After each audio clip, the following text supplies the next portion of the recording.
bensound.com.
bensound.com.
bensound.com.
bensound.com.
LivinSound.com.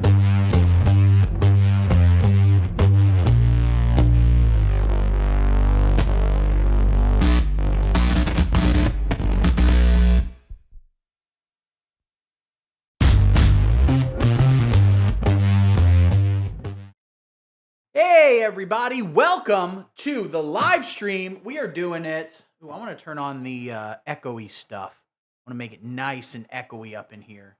Not voice effect 6. This is it, right? Ooh, there we go. Now I'm nice and echoey, I think. At least I should be. Right? What's going on? There's megaphone, robot voice. Yeah, nice and echoey.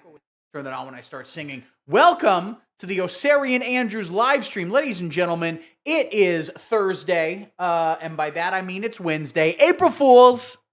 I got you. I fucking got your ass right there. It is Wednesday. It's April 1st, and I have to tell you guys, I'm pregnant. I'm pregnant, and the baby, I hate to say it, but it's yours. If you're watching this right now, you busted in my, and get the kids out of the room for this one, in my butt and got me pregnant, and the baby's yours. And April Fools! But you know it's not an April Fool, the song I'm about to sing. You knew it, Dougie Jones. One time years ago, I was doing a stand-up comedy show in Milwaukee, I think, or maybe it was Madison, but I took a megabus there. You guys ever take the megabus? Megabus rocks. They are just traveling Republican indoctrination systems. You take a megabus and you're like, nope, we don't need to help anyone. All the homeless should be put in camps. This is terrible. But I was sitting next to this nice gentleman who was having a one-sided conversation with me. I don't know if he was under the impression it was a dialogue, but it certainly was not. It was a monologue. And then he just told me, let me tell you something. I'm going out to Milwaukee. Last time I was in Milwaukee, I was fucking this bitch. And I fucked her, and when I came, I knew she was pregnant. He was like, I knew I got that bitch pregnant when I busted up in there. He was Creole for some reason. Yeah, don't take the megabus. I don't know if they're still a company. They shouldn't exist, okay? We need to get rid of them. If you don't own a car, you're not a real American citizen. So, I like to play a little song at the beginning of all of these live streams, as we let people filter on in. Then I'm going to post in all the Discords and things of that nature to get some folks in here. And I let people on the Patreon, patreon.com/OsarianAndrews, vote on what song I'm going to play. And this week, I'm going to be playing George Strait's All My Exes Live in Texas, which I don't think I played last time, right? I could look it up on the Patreon. I don't care to. This is not the second time in a row I've played this, right? I didn't stream last week, so, well, if it is, you get to hear it again, so enjoy.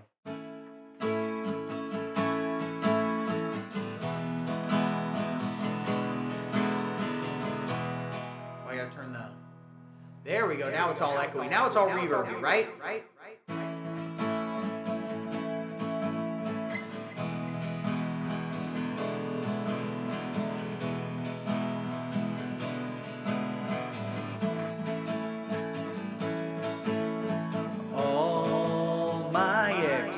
Live in Texas.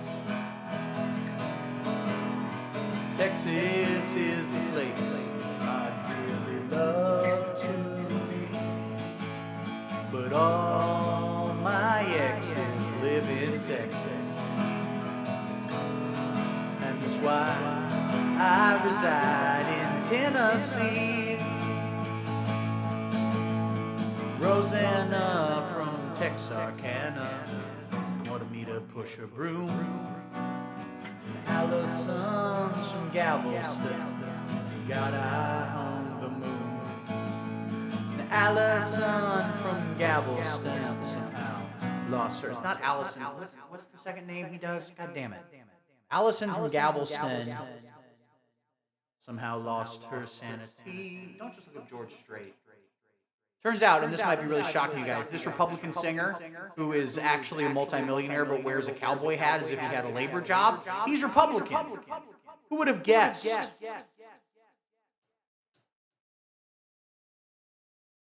think everyone who tucks their shirt in is Republican. That's my opinion, and I think it's bad. Oh yeah, no, I fucked up. Rosanna's down in Texarkana, want me to push her broom. And Eileen's in Abilene, she forgot I hung the moon. And Allison's in Galveston, somehow lost her sanity. Dimples, who still lives in Temples, got the law looking for me. But all my exes live in Texas. Texas is the place I dearly love to be. But all my exes live in Texas. And that's why I reside in Tennessee. Take it away, boys. We got a pedal steel solo. The pedal steel's going. Pedal steel going. Pedal steel is going. I remember that old Frio River where I learned to swim. And I recall another time I wore my welcome fin.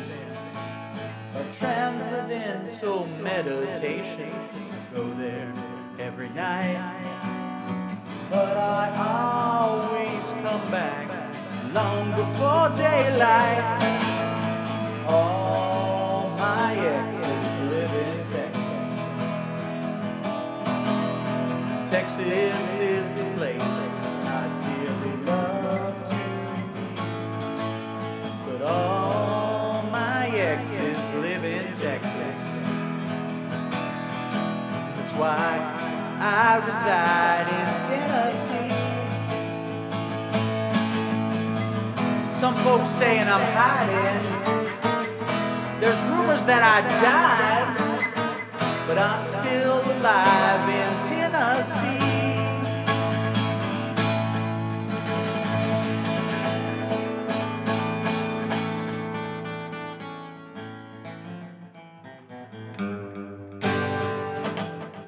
Alrighty, ladies and gentlemen, we're doing it. We're here. Oh, the echoey thing is still on. Thank you. Oh, is my voice normal now? Let me leave studio mode. Welcome to the live stream, ladies and gentlemen. When is, at some point this evening, the President of the United States of America, who is, let me check again, let me do a double check here. Yep, still Donald Trump, is going to be giving an address. Is that happening now? That's easy content. Donald Trump address to the nation. Trump to address nation about Iran. Oh, is it all right here? No, okay. 9 p.m. Eastern time. So it's going to be 8 p.m. Oh, that stupid little video showing right there. That's fun. It's just a little background right there. Trump set to address nation on Iran war at 8 p.m. All right, we'll get to that. I've got other stuff to talk about, ladies and gentlemen. Let me post in all of the usual places that we post such things. And we're not getting any sound out of this, right? No sound? Let me make sure that I can get sound out of YouTube. I've been watching a lot of Siskel and Ebert lately. Be on hand for a program we call The Stinkers of 1984. And until this was a bit Siskel and Ebert did, the stinkers, they would say, and for a while it was the dog, where they would talk about a bad movie that came out that week, and then they'd bring an actual dog on set, or an actual, like, skunk. Damn. People don't know this. Roger Ebert, legendary stickman. This is 100% true. Roger Ebert fucked Oprah Winfrey back in the day. My man, and I can say this. I'm from the same town as Roger Ebert. That's true. Champaign, he's from Urbana, so it's not the same. And in fact, they're actually kind of disgusting, and their mall sucks. But we're same general area. And he would come down and do a film festival every year. And when I was a teenager, I would manage to sneak into like after parties and stuff like that, where it was a lot of fun. I got drunk with Matt Dillon one time, who then just like wanted, because I was like a teenager, and he's like, where like the kids hang out? I think he wanted to fuck a teenage girl. I think he might have. But anyway, that kind of thing. And Roger Ebert would be there. And let me tell you, My man loves big-ass black titties in his face. That is what, well, he doesn't love anything now because he's dead, and when you die, you no longer have love. That's how it works, and it's sad, and I don't like it, but, it is what it is. All right, let me post in all of the fucking places about where I'm gonna be tonight. All right, videos to watch.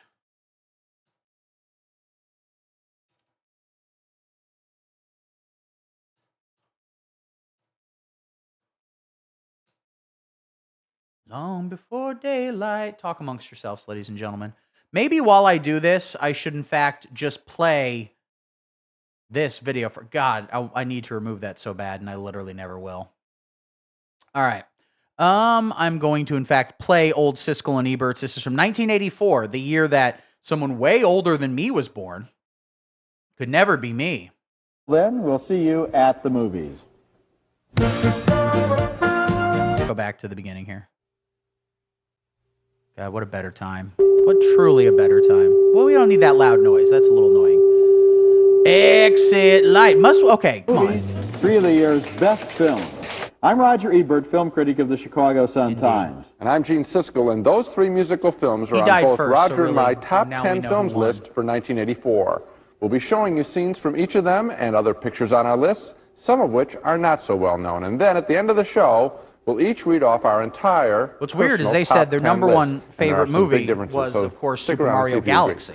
Okay, let's start out with one of the movies that's on both of our lists. It's Purple Rain, starring Prince, the rock phenomenon. That is from cool. They put Minneapolis. Purple And for Rain. me, this is one of the big surprises of the year. The best rock and roll debut film since the Beatles made A Hard Day's Night. And Purple Rain was a lot more than just a music film. It was also the story of a kid growing up in an unhappy household. This is good content, right? Just playing old Siskel and Ebert. I watch a lot. I find these so comforting. When I'm like feeling anxious or nervous about life and anything, I just put on old Siskel and Ebert, and I am transported back to a simpler time. When it didn't matter that I couldn't get hard. What if that was what you're nostalgic for? You're like, back in my day, my dick didn't get hard, and that was normal because I was 9.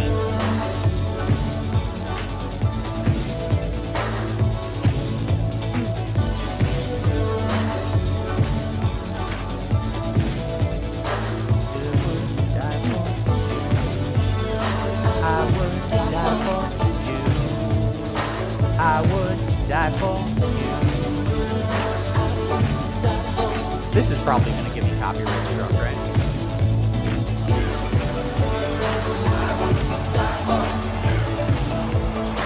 I would die for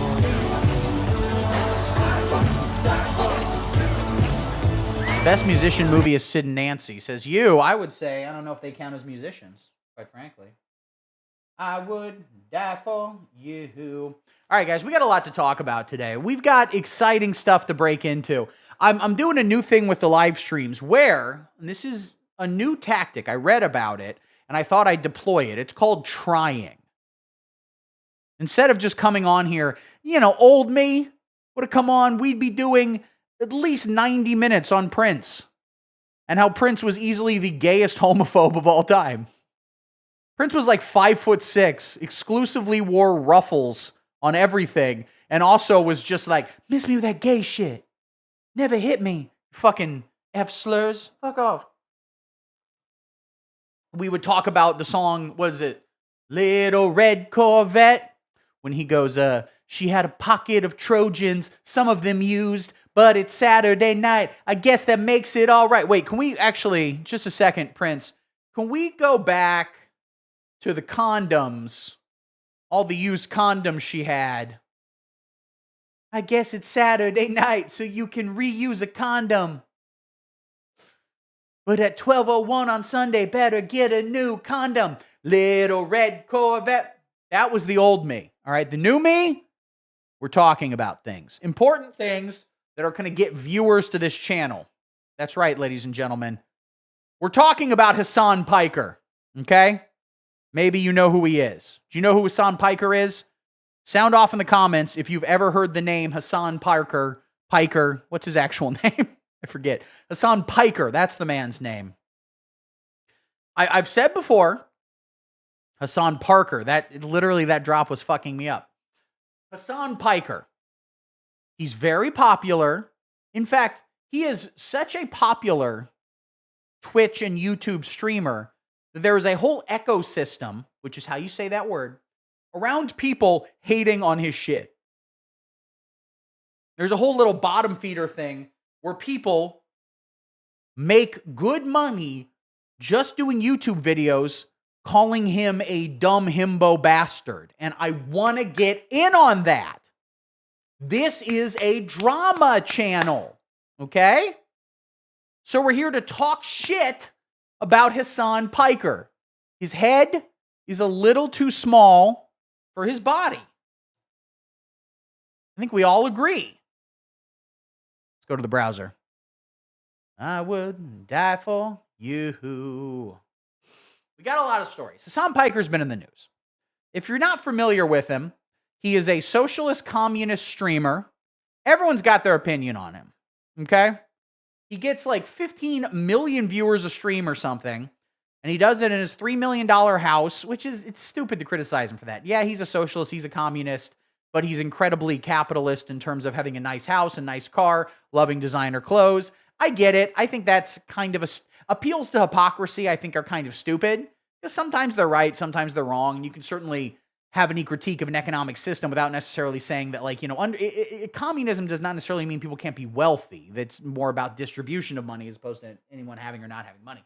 But I also think it's silly because it's like, even if he doesn't believe or doesn't give a shit about the things he says, let's actually address the things he says and dig into those, okay? The impression I've always gotten of him, I haven't watched a lot of his stuff. I found it very boring, to be honest with you. He's just an influencer. He wants to be famous, and his uncle already was like super progressive left-wing Chunk Light Tuna, I believe is the man's name, from the Young Turks.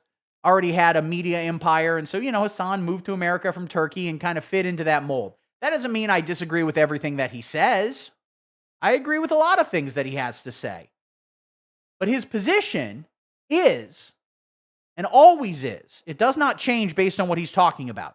His position is always one thing, which is America bad. Now, if your position is entirely America bad, you're going to be right a lot of the time. Yeah, 50, 70, 80, 90% of the time. Some might say 100% of the time. America's certainly very, very bad. Okay? But based on stuff that I've seen, I don't see a lot of principled leftist thought beyond that. Again, I'm not even like shitting on him because I don't care. He's a media personality. You shouldn't be looking to media personalities for your moral framework or your political framework. They can have interesting ideas. You can hear what they have to say. Think about them. You know, compare them to other things, et cetera, et cetera. But I'm not like, how dare he do X, Y, Z. I'm not terribly emotionally invested in it. But what I've seen in the areas that I disagree with him, and this is the area I disagree with most far lefties, is foreign policy. Because the issue is not that Hassan Piker thinks America's bad. I agree with him on that more often than I disagree, quite frankly. But the issue is he thinks America is exclusively bad. Okay? Exclusively bad. That I don't agree with. He'll talk about how he's anti-imperialist, which I don't think is true. He doesn't really seem to have much of a problem with Russian imperialism, you know? He will talk a lot about Israel because that's what all the lefties talk about now. And, you know, Israel's important. I'm not saying that fuck Israel. But his basic position is to say, I support the Palestinians. I support their right to fight back against occupation. I don't disagree with that. I think that's a completely valid, morally defendable thing to say. But when talking about the Russian invasion of Ukraine, what he will say is the Ukrainian people need to put down their weapons because so many people are dying. The Ukrainian people need to stop fighting. America needs to stop arming Ukraine. And I disagree with that because in that case, Russia is the invader, is the imperialist. But he's incapable or uninterested, or this simply doesn't help him in his career as an influencer. Okay? He is incapable of viewing another country as an imperialist invader. Okay? China, he has no problem saying incorrectly, factually incorrectly, that the majority of Taiwanese people want to be a part of China. Look at any poll. That's just not the case. He is opposed to any arming of Taiwanese people if they were to be invaded by China. Remember Kat Abaguzala? She was running in Illinois, in Chicago, the city I live in, but she never once sent me nudes. So I refused to vote for her. Now, is that also because I don't live in the district that she was running in? I don't think I do. I voted in the primaries, in the midterms, and whatever they were. I went to the place, and it was really cold outside. I had to walk like upwards of, 100 feet to get to the polling place, and it was very cold. And I went in, and I checked the little box. And listen, for a lot of positions, did I vote entirely based on the ethnicity of the people's names? Okay? Did I Google what a comptroller was? Turned out they were in charge of all the math, and I go, well, we got to go Asian on this one. Maybe. Here's what I realized. My political position is very left-wing, but racist. And that can best be summed up by a genuine sentiment I've had, which is, guys, we need to invest in public transportation infrastructure because I cannot drive with this many Asians on the road. I can't do it, ladies and gentlemen. Get them off. Get them out of there. So, Hassan Piker is not opposed to imperialism. He's opposed to American imperialism. Okay? That all being said, the official position of this stream, and if you're watching this better be your position.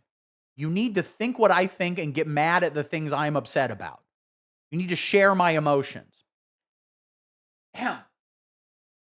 It's both things are capable. Both things can be true at the same time. I think Hassan Piker's kind of stupid. I'm not necessarily sure he's great for political discourse broadly. And there is very clearly a mainstream media smear attack against the guy to paint him as anti-Semitic because the Zionists in government, Zog, oh, you got to be so careful talking about this stuff. You got to be real careful. Oy, oy, oy, oy, oy. You're welcome, Dougie Jones. Thank you. The point is, there's a lot of very, very powerful people in America who expressly want America broadly to continue supporting Israel militarily. Okay? And through that, they want people to support Israel culturally. Why exactly do they want that? It's complicated. A lot of forces make a lot of money off selling weapons to Israel. Some people, I think, have a position that I don't agree with, but I do have sympathy for, where they feel that the way the Jewish people have been treated over the course of the past, really thousands of years, but let's just look at the past 100 years, means that there should be a special carve-out and there should be a Jewish ethno-state because they have been so persecuted in every other state they've been in. I disagree with that. I don't like ethno-states in general. I don't really think we should have any exceptions. We shouldn't have ethno-states. I don't like it. I don't like treating Palestinians as a second-class citizen, which is always going to happen in an ethno-state. You can't have an ethno-state where they just treat one ethnicity good and the other ethnicities they're chill with. That's not how it works, okay? I'm sympathetic to Jewish people who have experienced so much persecution over the course of fucking human history, but I don't think they should be allowed to have an ethno-state. And again, that is sort of separate, connected to, and an add-on to the actions of the Benjamin Netanyahu government, which obviously are fucking atrocious and monstrous and barbaric. Now, there's a lot of talk in, Democrat circles and stuff like that. The sort of line that people are taking, people like Gavin Newsom, you're going to hear others, people who want to run for president in 2028, they're not stupid. They know that Israel is a losing issue. Americans do not like supporting Israel.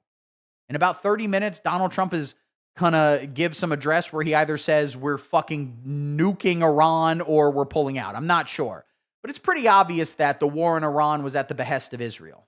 Okay? Again, it's not a crazy conspiracy theory to say It's a crazy conspiracy theory to say that Jews run everything. They don't run everything, okay? Just the porn industry, the entertainment industry, the music industry, the prison. I'm kidding. I'm kidding. I love Jewish people. I love all God's people. I love all God's people. And additionally, I love Asians. All right?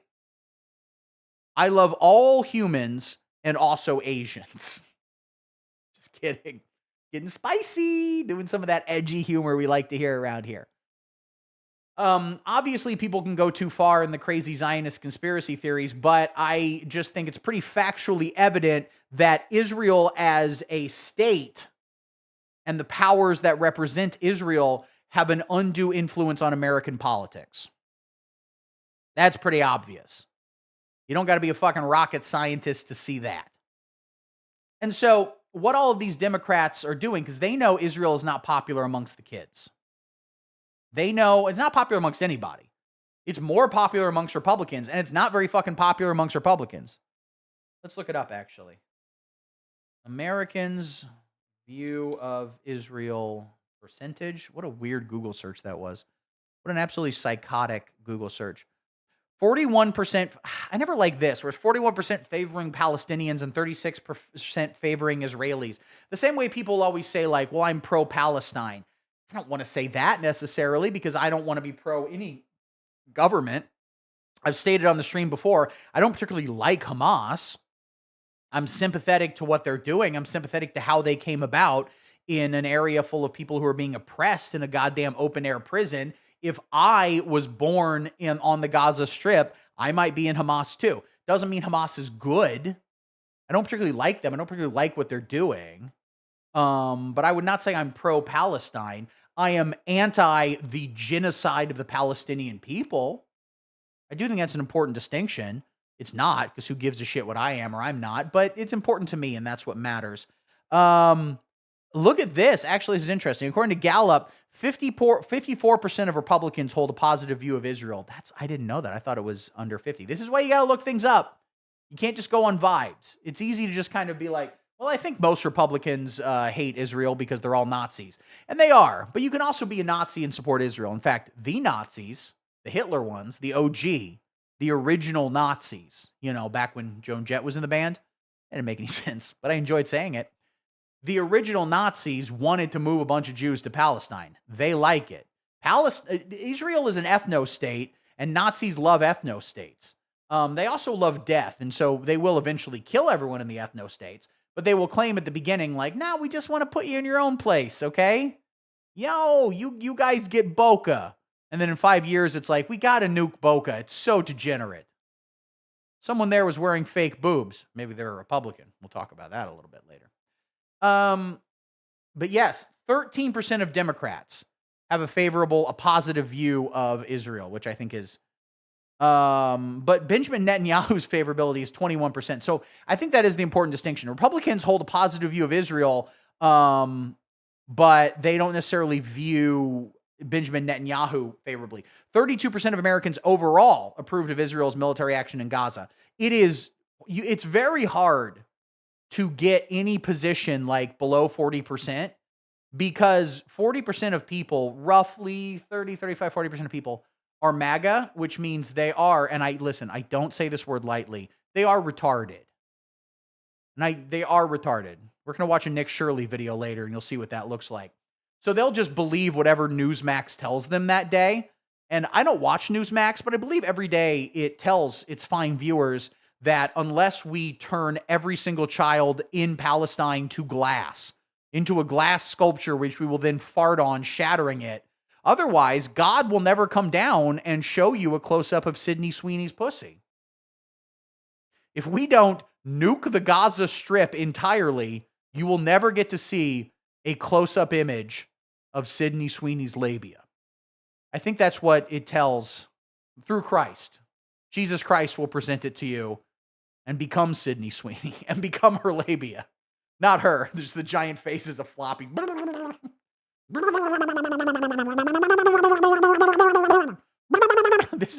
I'm stone cold sober, by the way. I'm just drinking tea, but I'm having fun. So still, that only 32% approve of it. It is a goddamn losing issue. Okay? So what the Democrats are saying, you'll see Gavin Newsom say this. Because at first he came out and was like, I don't support the actions of Israel. I don't like them. It's, a genocide state, blah, blah. Then he goes, well, I talked to some people and they told me that's not the case. And actually Israel's great, but I don't like Netanyahu. Okay. I don't like him. I don't like his government, which to be fair is true and correct. You shouldn't like his government. But again, there's a larger project here, and focusing on individuals is, I think, moving away from it. So the people that make a lot of money off this, or, evangelicals who want to end the world because, again, they think God will come down from heaven. And if they're extra good in the apocalypse, they also get to see Sydney Sweeney's asshole. They're like, oh, this is heaven. How did you know? I see her pussy lips and her asshole. Is it bleached? No, I wasn't that good. No, I accidentally listened to a Black Sabbath song once. Yeah, it was in a trailer before a showing of fucking God's Not Dead 3. I took my whole church group to. So, wasn't that good? People are not happy about Israel. And, for better or for worse, a lot of young people get their news from, you could sort of say, online independent content creators. And of those, Hassan Piker is the biggest. So, here's a video of CNN's Jake Tapper criticizing Hassan. This is on the Majority Report subreddit, because that was the only place I could find this video. I do not support the Majority Report. I don't support women talking. Emma? I don't support them because Emma Vigeland refused to have sushi and poker with the boy with me. Okay? I said, come over for some sushi and then poker with the boy. Then she said, okay, but you promise you're never going to talk about Sydney Sweeney's asshole. And I said, do not box me, woman. I do what I want. Anyway, earlier I said the quote, mainstream media was, opposed to Hassan Piker running a smear campaign, whatever, blah, blah, blah, blah, blah. But let's be more specific, because that's very vague, general things to say. We're specifically getting stories like this from Jake Tapper. Let's watch some of it and hope I don't get copyright struck. Our politics lead now. Now, Hassan Piker might not be a household. First off, that's another problem with Hassan Piker, and this is a real issue, is he's too hot. Remember there was like a GQ article about him a couple months ago or something? Because he got some publicists recently, and so, he gets a lot of stories in various magazines, and which is all he really wants. Again, I'm not pro Hassan Piker. I think he's pretty cringe, to be entirely honest with you. And I don't think what he talks about is politics, really. When you're talking about something like we need to eradicate capitalism in America, that's not politics. You're talking about political philosophy or something like that, and that's fine. That's an interesting thing to discuss. And that's not to say that, not to sort of go capitalist realist and say like capitalism is the end stage of everything and there's not going to be another stage. I certainly hope in, 100, 200, 500, 1,000 years, whatever economic system. First off, I hope we're all fucking alive. Hope we're not all killed, in the Samson option, as it would be. But whatever economic system, and as much as we still have an economic system at that point, whatever it is, I would hope that we've evolved past where we are now. But when you're talking about that, you're not discussing politics. So that's not something that's going to happen in any of our lifetimes. At least I don't think. I don't know. Prove me wrong. Old name, at least among adults, but ask your kids. His new role as a midterm surrogate for some Democrats is proof that his political influence is expanding far beyond the streaming platform Twitch. Again, he's too hot. You can't show photos of him. Do the Joe Rogan thing where you change the color of his skin so he's darker and scares people. Also, they talk about being a, quote, midterm surrogate. I believe this is based off, and I'm not going to look this up or verify it, so do not fact check me. I don't care. Some senator? That's probably too much. A guy running for House of Representatives in, I think, Michigan? And his name is, I think, Dodi El Fayed. He is Princess Diana's ex-boyfriend. Not an American citizen, but good for him for running. He also might be dead. I don't know. Saeed from Lost played him in, I think, the Naomi Watts Princess Diana movie that doesn't exist. Naomi Watts played Princess Diana in a movie. Did it happen? Can't prove it didn't. You don't know. No fucking idea. Anyway, this guy, his name is like Omar El Said or some shit. I don't know. And I want to make sure that I can be as racist as possible with a man's name. He is running for some shit. And he had Hassan like come to some campaign events or some shit. I'm not really sure what the deal was. But that triggered a lot of people. If you remember, in the New York City mayoral debate, Zohran Mamdani disavowed Hassan Piker. Because Hassan Piker did say at one point, and there's a great clip of this where he goes, fuck it, I'll say it, America deserved 9/11. Which, you know, I understand why in New York that might be a sensitive topic to people, but I get it. You know? I think the thing about it is like, did America broadly deserve 9/11? Sure, you could make that argument. You could definitely make that argument. I probably agree with it. But, you know, 9/11 didn't just happen to America. It happened to 2,000 fucking people who are hanging out at a tower.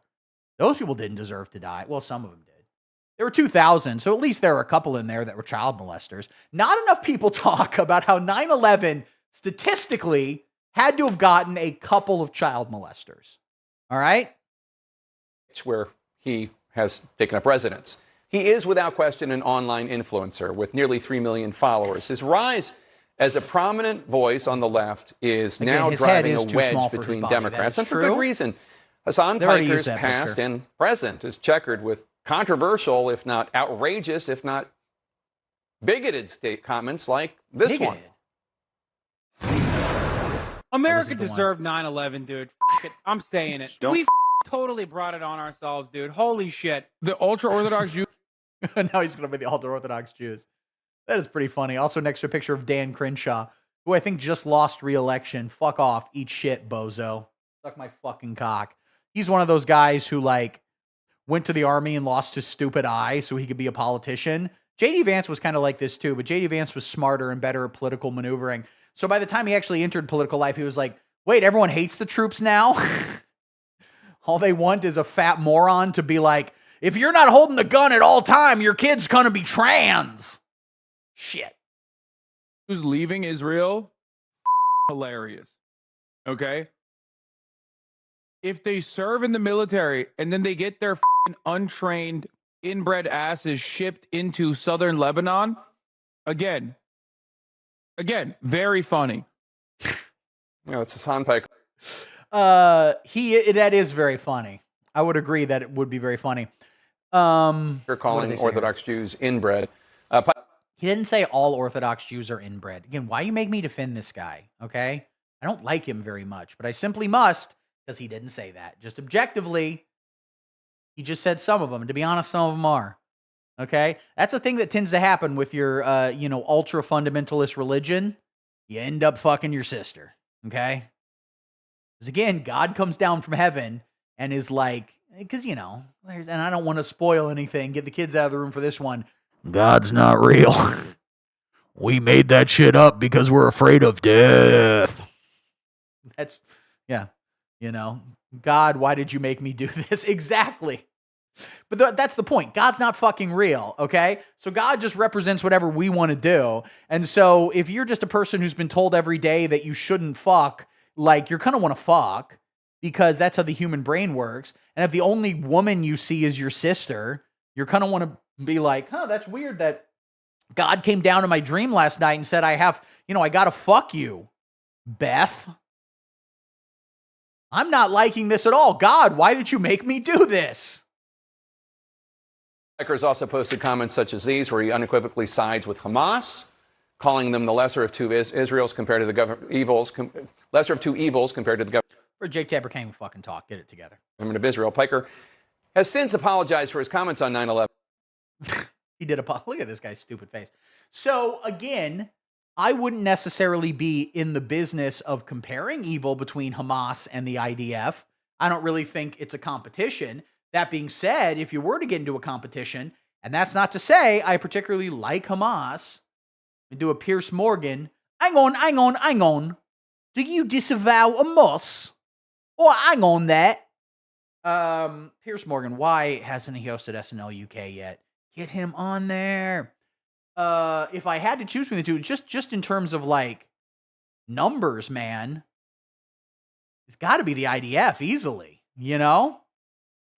Listen, would Hamas kill every Jew if they had the chance? Yeah, probably. Seems kind of like their vibe. They don't got the chance. Would Israel kill every fucking Palestinian? The actual government of Israel? Yeah, it kind of seems like it. And it kind of seems like they're being given the chance.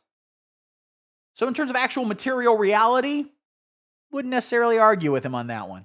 But he stood by the rest. He's accusing others of taking him out of context. In a Wall Street Journal op-ed, the leaders of the Democratic think tank Third Way write, quote, Mr. Piker is anti-American, anti-women, anti-Western, and anti-Semitic. No Democrat should engage with him. All should seek to push him to the fringe where he belongs, unquote. Hasan Piker just recently become an issue in Michigan. It's home to a competitive three-way. I was right. It was Michigan. Don't ever say I don't know everything about politics. Democratic primary for governor. Dr. Abdul Al-Sayed, one of the three candidates and a former CNN commentator, announced that Piker will join him for 2 rallies in April. His opponents quickly seized on that, slamming the decision as unacceptable, calling Piker not somebody that you should be campaigning with at a moment when there's clearly a lot of pain and trauma. Three-ways are always competitive. See, that's the problem. If you're in a three-way, you don't want to get competitive, all right? What you do is go jack off in another room and have a sandwich. That's how you win the three-way. Okay, they're in the room trying to make each other come. You've already come, and now you're watching old Friends episodes on Netflix. Who's the real winner here, okay? Donnie O'Sullivan caught up with Piker over the weekend at a No Kings rally in New York and asked how he fits into the Democratic Party's future. You have become an issue within the Democratic Party yourself. Tell us about. Why are we having Irish people talk about American politics? This is disgusting and degenerate. I don't think I'm necessarily an issue within the Democratic Party as much as I am an issue for a lot of consultants. I don't want fascism to win in this country. I don't want Republicans to win in this country. I don't think he gives a shit about Republicans winning. I don't. He doesn't really talk a lot about them. He, I think, concerns more about Democrats winning. Again, we can criticize him here, and I would, and say that he's just a clout goblin, and he's just trying to be an influencer. And so now that, you know, the tides are beginning to turn a little bit more actually against Republicans, because Republicans are in fucking power, he's kind of trying to be on that train. But when Joe Biden was in office, it was fuck the Democrats every single day. And again, that's not to say that there are some things he would say that are valid. I don't know how much credit he gave Joe Biden for walking on a union line, for appointing a very pro-union guy to the head of the Labor Relations Board. Okay? I don't know how much credit he gave Joe Biden for expanding the IRS to get more tax money. All of these people, and this is their role in the ecosystem, which is how you say that word, they will criticize the Democrats. They will not give Democrats credit when they're good. Yeah. It is what it is. We can argue on the methods. Maybe you think that my worldview and my values and the policies that I want politicians to represent might be different than yours. But at the end of the day, I think we have the same goals. I should note, I misspoke. It's a Michigan Senate primary, not governor. Oh, primary. I was right, and Jake Tapper was fucking wrong. Oh, I hate Jake Tapper so much. Look at these stupid little fucking glasses. Is with us. He's the host of Being Jewish with Jonah Platt podcast. Peter Hamby. By the way, I don't know. No disrespect to the Jewish people, but I don't know if I want to subscribe to the podcast Being Jewish.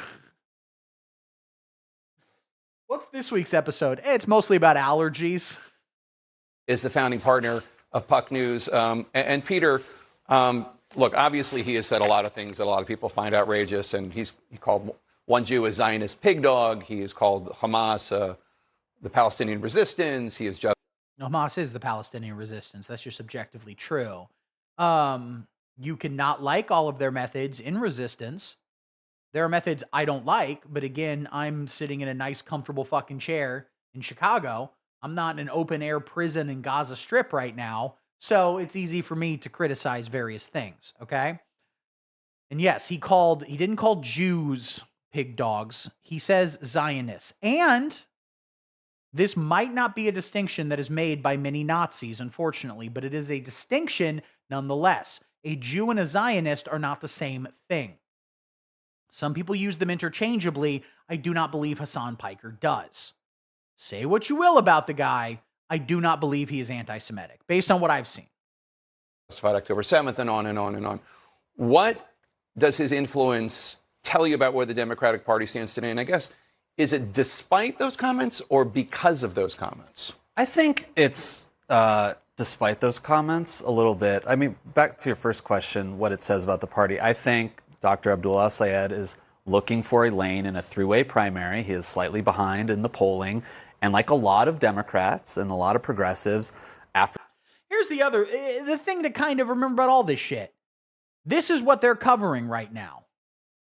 This guy, a streamer, has 3 million subscribers. He's maybe the biggest left-wing streamer. But, he's not a politician. They're covering just drama slop, which I'm doing. And they're cutting into my audience, and I'm mad about that. But, he was supposed to appear with a guy in a three-way race for a Senate seat in Michigan. I just feel like this isn't necessarily a top page, top story, A+ news over here. Part of that is simply, a big problem we have in society is that CNN is 24 hours. So you got to fill up a lot of news. All right? What's the old great Norm Macdonald joke? And he was like, back in the day, the news was 30 minutes. And even in that, they couldn't get 30 minutes of news out of a day. It'd always be 1 minute that was just like a squirrel water skiing, which is true. Part of it's that. But also you got to think, why are they doing this? It is because they would like to make sure that people love Israel. I kiss you, Israel. For the 2024 election, wants to connect with young people, connect with young men, go into the manosphere, go into the podcast space. It just so happens that Hassan Piker is aligned with a lot of Dr. Abdul al-Sayed's views on healthcare, on taxing the rich and billionaires, there's so many photos of Hassan Piker in the world, and yet they keep cycling through the same three. With that, he has a long reputation of saying all of the things you just played here. I was just talking to you before the segment. I mean, I think it is a risk for Abdul al-Sayed to have him come into the state. It's an obvious risk, but he is grasping for votes in a crowded three-way primary in a state, Michigan, which you remember from 2024, both in the primary, the Democratic primary, and the general election, has a lot of Arab and Muslim voters outside of Detroit, in Dearborn Heights, and Democrats have been suffering there, and I think he's trying to grab onto them. He's doing rallies at Michigan State, so he's trying to go after young people. One thing I do want to point out, Jake, that you said in the intro, that he's not a household name, the Speaking with American Men project, which was launched to study young men by Democrats after 2024, polled Hassan Piker's name among young men. He's not well known at all. About half of young people don't know who he is. Why are you doing this whole fucking segment on him? Yes, that's the thing a lot of people point out. They'll be like, the Democrats wanted a left-wing Joe Rogan. Why not Hassan Piker? But Hassan Piker isn't a left-wing Joe Rogan because, again, say what you will about the guy, he's not a Democratic Party man. He hates the Democratic fucking Party. Hassan Piker, this is a criticism of him from some and an accolade from others, but he's obviously not interested in getting Democrats elected. Okay? Sometimes he'll feign at it and be like, well, I want to get the Democrats elected. I told them they need to XYZ. They need to be more socialist. I told them that if they just ran communists in fucking Arkansas, they'd win. I think it's, with a lot of these far left guys, a lot of their domestic policy I agree with, but they just don't grapple with the notion that it's not popular. So the question is, how do you make it popular? If you believe in this, how do you sell this to the American people? And they just don't buy that. And they'll say, well, the media is biased against us, which, as we're watching right now, is not entirely untrue, but that's how fucking shit is, man. You got to sell to people. You can't just complain about it. But as I stated before, I don't really think Hassan Piker has a political project as much as he has a personal brand that he wants to put forth. But that's just drama slop. The people on this show don't like that he is popular. Let's jump ahead a little bit here. I've been doxxed, swatted by neo-Nazis for my consistent advocacy against anti-Semitism. I just also happen to be an avowed anti-Zionist. I believe Zionism is a very racist ideology. It's an ethno-religious supremacist ideology, and it's the underpinning ideology that has caused the genocide of Palestinians in the hands of Israel and also the United States of America. Jonah, there's a lot to unpack there. What's your response? From the Being Jewish podcast. I've never heard of this fucking podcast. Why is this guy on TV? Okay. I'm doing my podcast. It's called Not Being Jewish. It's about skydiving, mud wrestling. Racist. Not cool, man. Yes. Again, these people want to make it seem like there is not a distinction between Zionist and Jewish. There is a distinction. Now, you know who doesn't want that distinction to be made? Two main groups, Zionists and Nazis. Both of those would like the term Zionist and the term Jewish to be one and the same.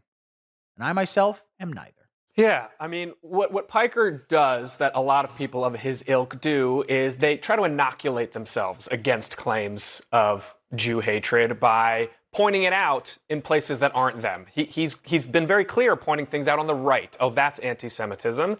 These are the tropes they use. And then he'll use the exact same tropes and just sub-Jew for Israel. Well, but again, Jew and Israel are separate things. And that's the hard part, okay? Because a Nazi will say, the Jews run America. And a far-left communist like Hassan Piker will say, Israel runs America. And I don't think either of those is exactly true, but the second one is a lot fucking closer, okay? I think people like Hassan Piker might overstate the influence of Israel in American politics, but there is certainly an influence and an undue influence.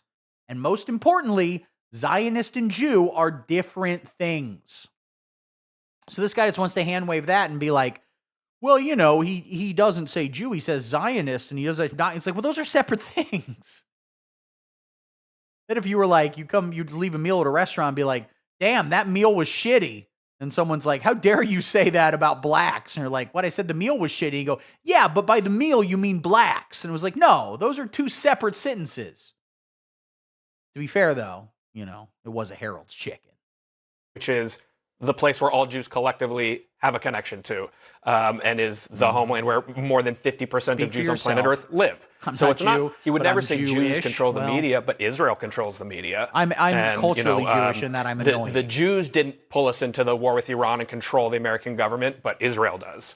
And so he's able to sort of get away with some of this stuff in these subtle ways when really his impact is just as harmful as any out and out anti-Semite. Just he's got a different name and he comes from a different wing of politics. Yes. So his main thing seems to be, so let's watch. We're going to go to the Donald Trump address. We're starting in 3 minutes. 2 minutes now. Okay, we're coming. That's just the outside of the White House. Yes, that guy's main position seems to be, listen, Hassan Piker is anti-Semitic in the way that when you're not anti-Semitic, it's like that. I was like, well, I don't know exactly. All right, got a couple minutes here. This is the Associated Press. You can buy ads on the Associated. Is this on YouTube? It is. You're currently watching it. $2. One Christian supports Israel and is working. What the hell is Hail Zenu? A bunch of Chinese stuff. Damn. Celtics are winning. I'm trying to go full screen here and it's not letting me. That's probably fine. Someone gave $7, $6.99. Who here plays Steel Brain Rot? Are these just children? Okay. The war is lost again. Epstein Trump files now. Who plays Steel? What the fuck is going on? Boots on the ground. All right. Trump's about to speak to the American people, which includes me. It might not include you. I don't know. If you're not an American, get out. We don't want you. Just kidding. We love you. Stay here. Predictions. What do we think is going to happen? What is he going to say? Some people are thinking it's boots on the ground. A theory I've heard, which is fascinating. My official guess is that he's just going to be like, we're leaving and it was Joe Biden's fault. And then he's going to ramble about the same fucking bullshit he always rambles about. Then he's going to poop in his pants and go to bed. But a theory some people have. I play Brain Rot all day. Bitch, I've been playing Brain Rot since before you were born. Playing Brain Rot in the fucking mid-90s when it was called Ratchet and Clank. Earthworm Jim, that's a better one. The guy who created Earthworm Jim is like a weird men's rights debater guy now. Anyway, a theory I have heard that is terrifying, kind of makes sense. The psycho Christian evangelicists in the White House, do they want to purge the Holy Land on Easter? The day Jesus came back, I think. And again, showed everybody Sydney Sweeney's taint. Just the area between her asshole and her baby hole. I don't know why that cracked me up. Calling a vagina a baby hole. All right, it's 8. Trump, come on, buddy. Get with it. 6, 6, 7, 6, 7. People who just put Free America from Israel. $20. From Schneeko. 6, 7. L wasted $200. Okay, here's another live stream from MS Now. Maybe this one will be better. Is this going to be the same thing? When is he going to talk? Did he die? Live stream starting soon. I always wonder that because Donald Trump is, or no, this is USA Today. See if that's on there. Live coverage continues shortly. Yeah, the thing is, Donald Trump is at that stage in his life where any given moment he could die. So they might be sitting him in front of the camera right now. He's not entirely sure where he is, but he's scared and cold and hot at the same time somehow. He might have just died. They don't know what to say or do. Oh, that was weird. My screens just came up. Taco Alo Akbar. Trump's a loser. Taco, taco, taco. Taco Bell shut down. I want tacos. Trump will announce he has selected Ronald McDonald as the ruler of Iran. Anyway, someone just commented, Black Jesus. Everything else is a lie. It's very, very funny. Trump for king forever. Another 6, 7. I'm going to post 6, 7. We got to get some 6, 7s in the chat, guys. 6, 7. 6, 7, 6, 7, 6, 7, 6, 7, 6, 7, 6, 7, 6, 7. I'm having a lot of fun here. 6, 7. Office of Manufactured Housing. No one believes you, Trump. You've lost your base. Come on, buddy. We're getting bored here. Come on. What if I just play All My Exes Live in Texas again? What if I just... My exes live in Texas. Texas is the place I dearly love to be. But all my exes live in Texas. All my 65s live. All my 6s live in 7. That's good. All my 6s live in 7. What if? Hear me out on this one. We do a prequel to the movie 7, and it's called 6. You want to know something very funny? You know that movie 8mm? Not a joke. That was written to be a sequel to 7, which is why it's called 8mm. But then I think Morgan Freeman was not interested. Oh, here we go. It was quite something. It will be traveling further than any manned rocket has ever flown and will very substantially pass the moon, go around it, and come back home from a distance that has never been done before. It's amazing. They are on the way, and God bless them. These are brave people. We want to God bless those 4 unbelievable astronauts. As we speak this evening, it's been just 1 month since the United States military began Operation Epic Fury, targeting the world's #1 state sponsor of so terror, embarrassing they called Iran. it that. In these past 4 weeks, our armed forces have delivered swift, decisive, overwhelming victories on the battlefield. Victories like few people have ever seen before. Tonight, Iran's Navy is gone. Their Air Force is in ruins. Their leaders, most of them, terrorist regime they led, are now dead. Their command and control of the Islamic Revolutionary Guard Corps is being decimated as we speak. Their ability to launch missiles and drones is dramatically curtailed, and their weapons, factories, and rocket launchers are being blown to pieces. Very few of them. You know, Trump left. didn't write this because he does not know what the word Never in the curtail history means. of warfare has an enemy suffered such clear and devastating large-scale losses in a matter of weeks. Our enemies are losing. We actually in won America, more than anyone's ever won as it before. has So actually, been we're for not 5 giving up. years under We actually my just won presidency so is hard. winning, and now winning bigger than ever before. Before discussing this current situation. I also want to thank our troops for the masterful job they did in taking the country of Venezuela in a matter of minutes. You're welcome. That hit was quick, lethal, violent, and respected by everyone all over the world. After rebuilding our military during my first term, we have by far the strongest military anywhere in the world.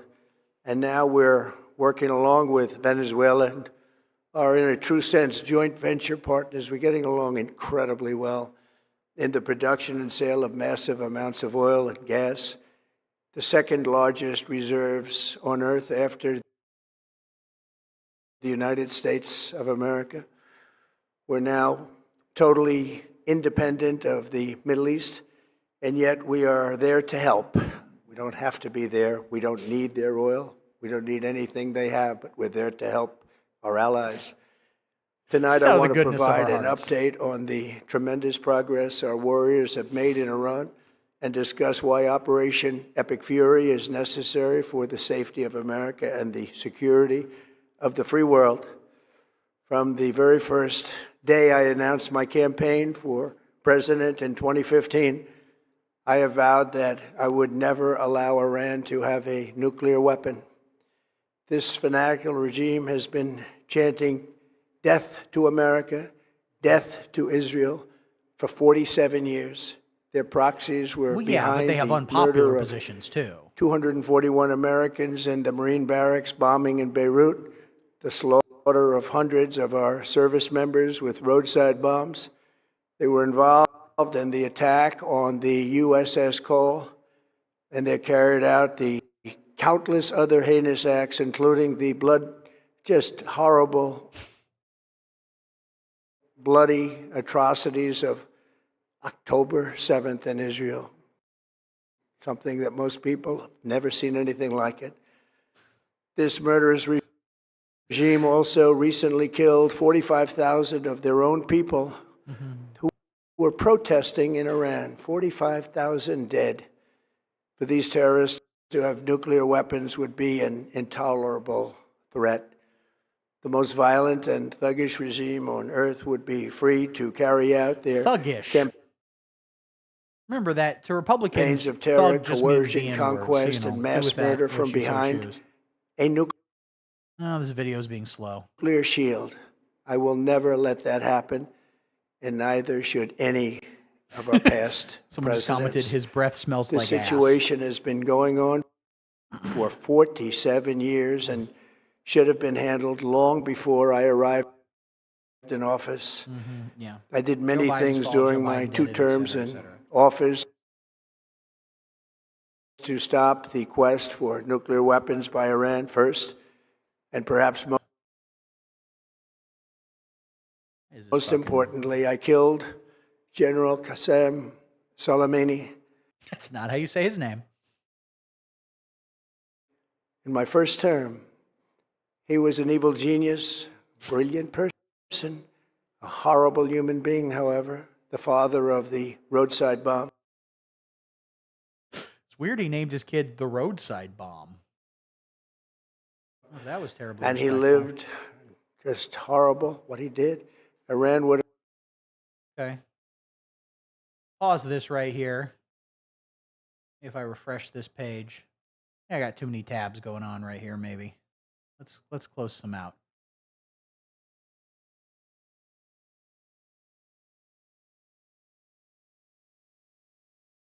Yeah, so far, the thing about Trump, when he's just riffing, and he's largely just riffing here, he's clearly reading off a teleprompter. Middle East and no Israel right now, in my opinion, the opinion of a lot of great experts. Sure. Had I not terminated that terrible deal, I was so honored to do it. I was so proud to do it. It was so bad right from the beginning. Essentially, I did what no other president was willing to do. They made mistakes, and I am correcting them. My first preference was always the path of diplomacy, yet the regime continued their relentless quest for nuclear weapons and rejected every attempt at an agreement. For some reason, it just occurred to me that this guy is our president. For this reason, in June, I ordered a strike on Iran's key nuclear facilities. An These statements have not been verified by USA Hammer. Today. Nobody's ever seen anything like it. Yeah. Those beautiful B-2 bombers performed magnificently. We totally obliterated They were those beautiful. nuclear Trump sites. wants to fuck those The regime planes. then sought to rebuild their nuclear program at a totally different location, making clear they had no intention of abandoning their pursuit of nuclear weapons.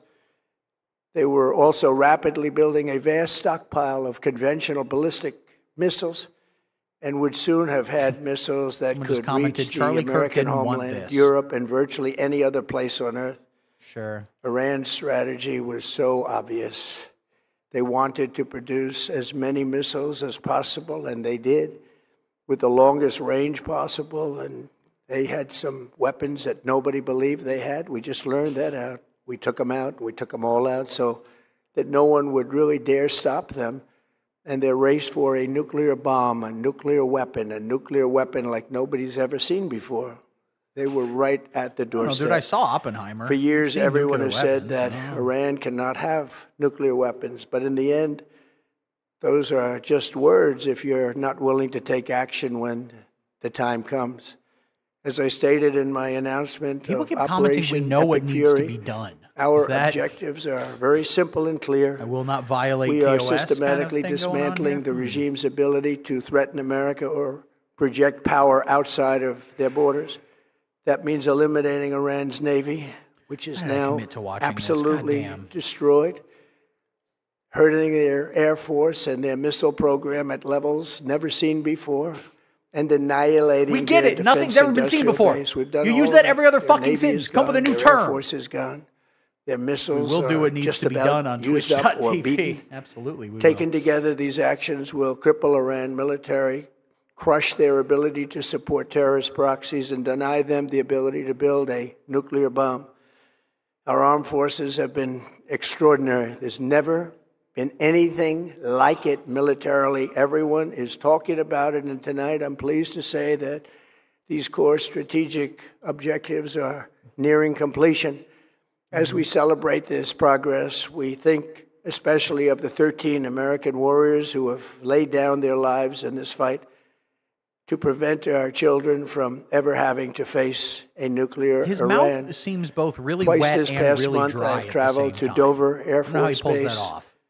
and it's been something. I wanted to be with those heroes as they return to American soil, and I was with them and their very boring. families, their parents, their wives, their husbands.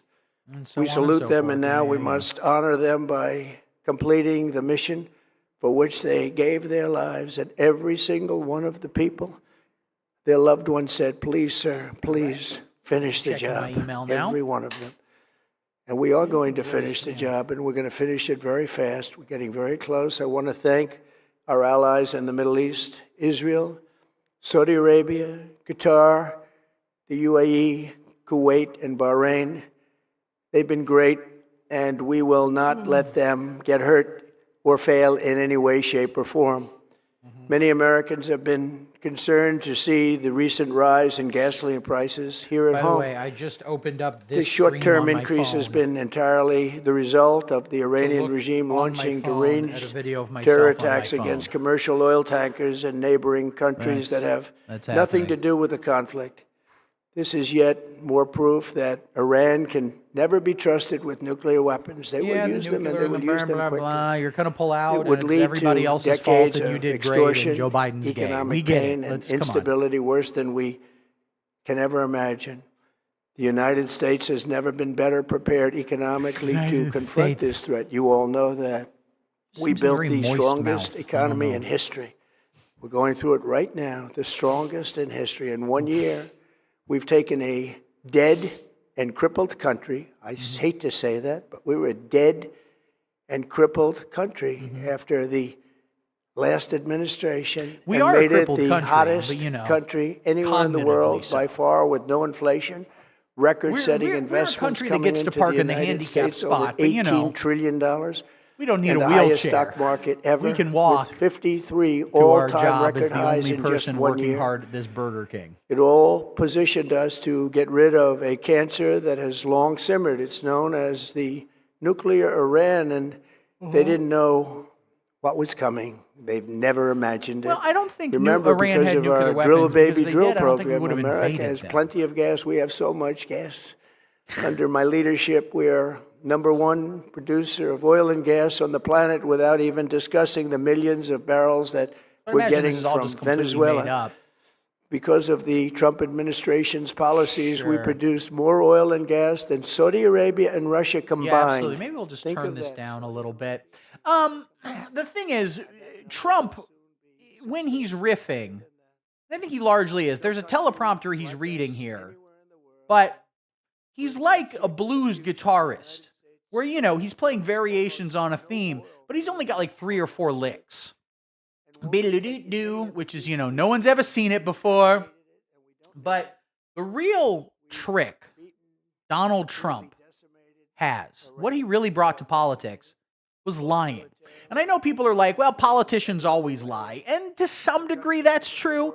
But politicians used to, like, hedge around the truth. They'd omit things, or, you know, maybe they would just, you know, exaggerate a little bit here or there. We're not going to talk about this. We're not going to blah, blah, blah, blah, blah.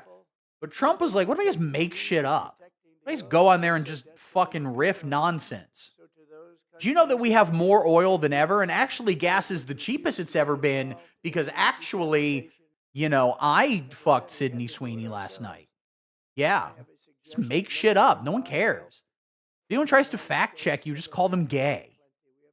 It really has revolutionized politics.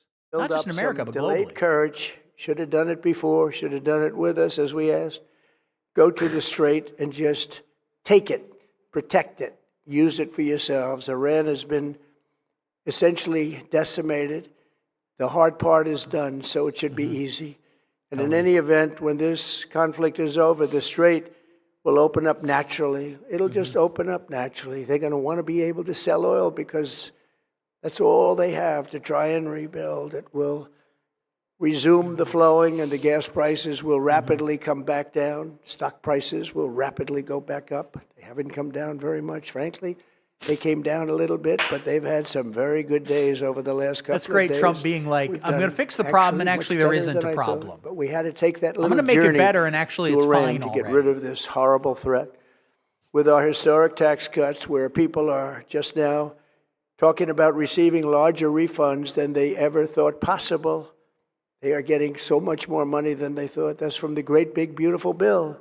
Our economy is strong and improving by the day, and it will soon be roaring back like never before. Republicans have to use alliteration in things because their audience is so fucking stupid. I made clear from the beginning of Operation Epic Fury that we will will continue until our objectives are fully achieved. Thanks to the progress we've made, I can say tonight that we are on track to complete all of America's military objectives shortly, very shortly. We're going to hit them extremely hard over the next 2 to 3 weeks. We're going to bring them back to the Stone Ages where they belong. In the meantime, discussions are ongoing. Regime change was not our goal. We never said regime change, but regime change I'm going to fuck them so hard. And at the same time, we're negotiating with them. Original leaders' death. They're all dead. The new group is less radical and much more reasonable. Yet if during this period of time no deal is made, we have our eyes on key targets. If there is no deal, we are going to hit each and every one of their electric generating plants very hard and probably simultaneously. We have not hit their oil, even though that's the easiest target of all, because it would not give them even a small chance of survival or rebuilding. But we could hit it, and it would be gone, and there's not a thing they could do about it. They have no anti-aircraft equipment. Their radar is 100% annihilated.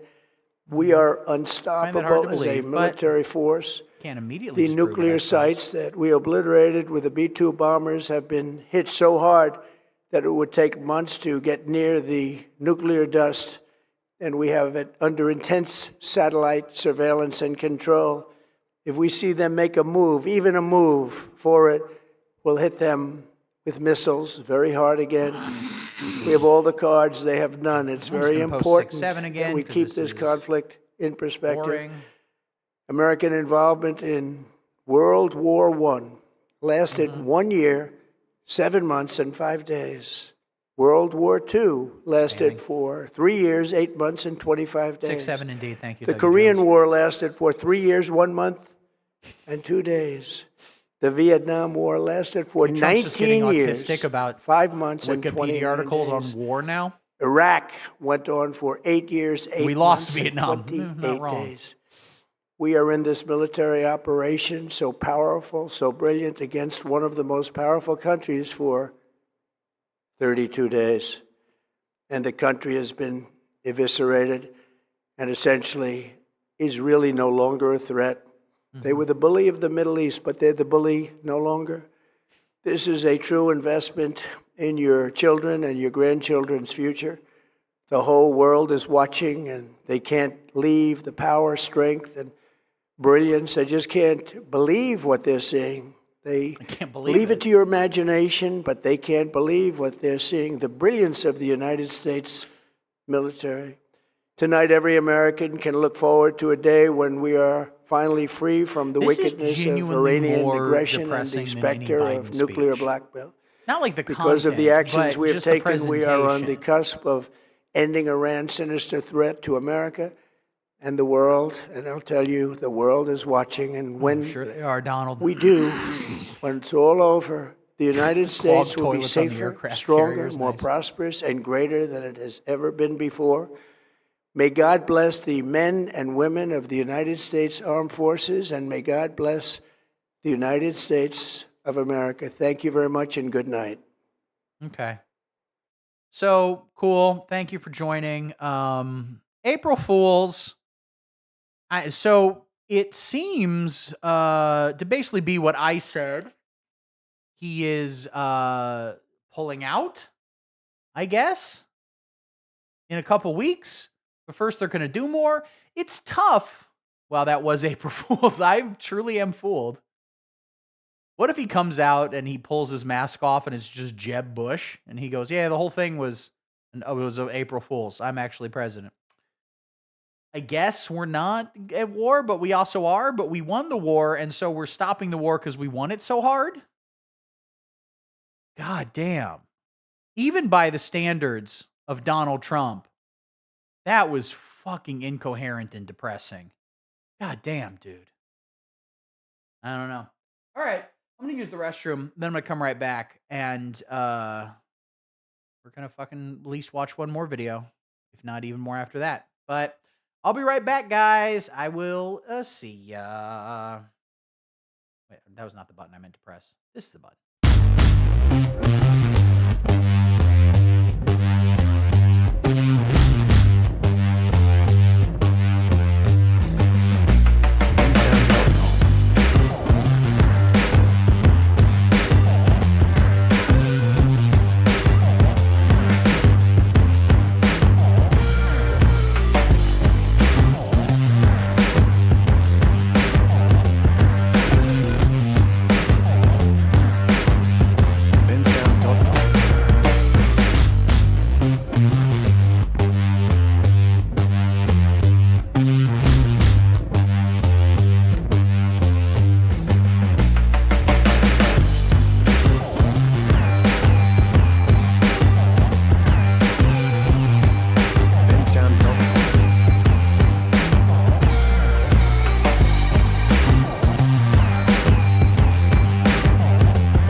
TheMainSound.com.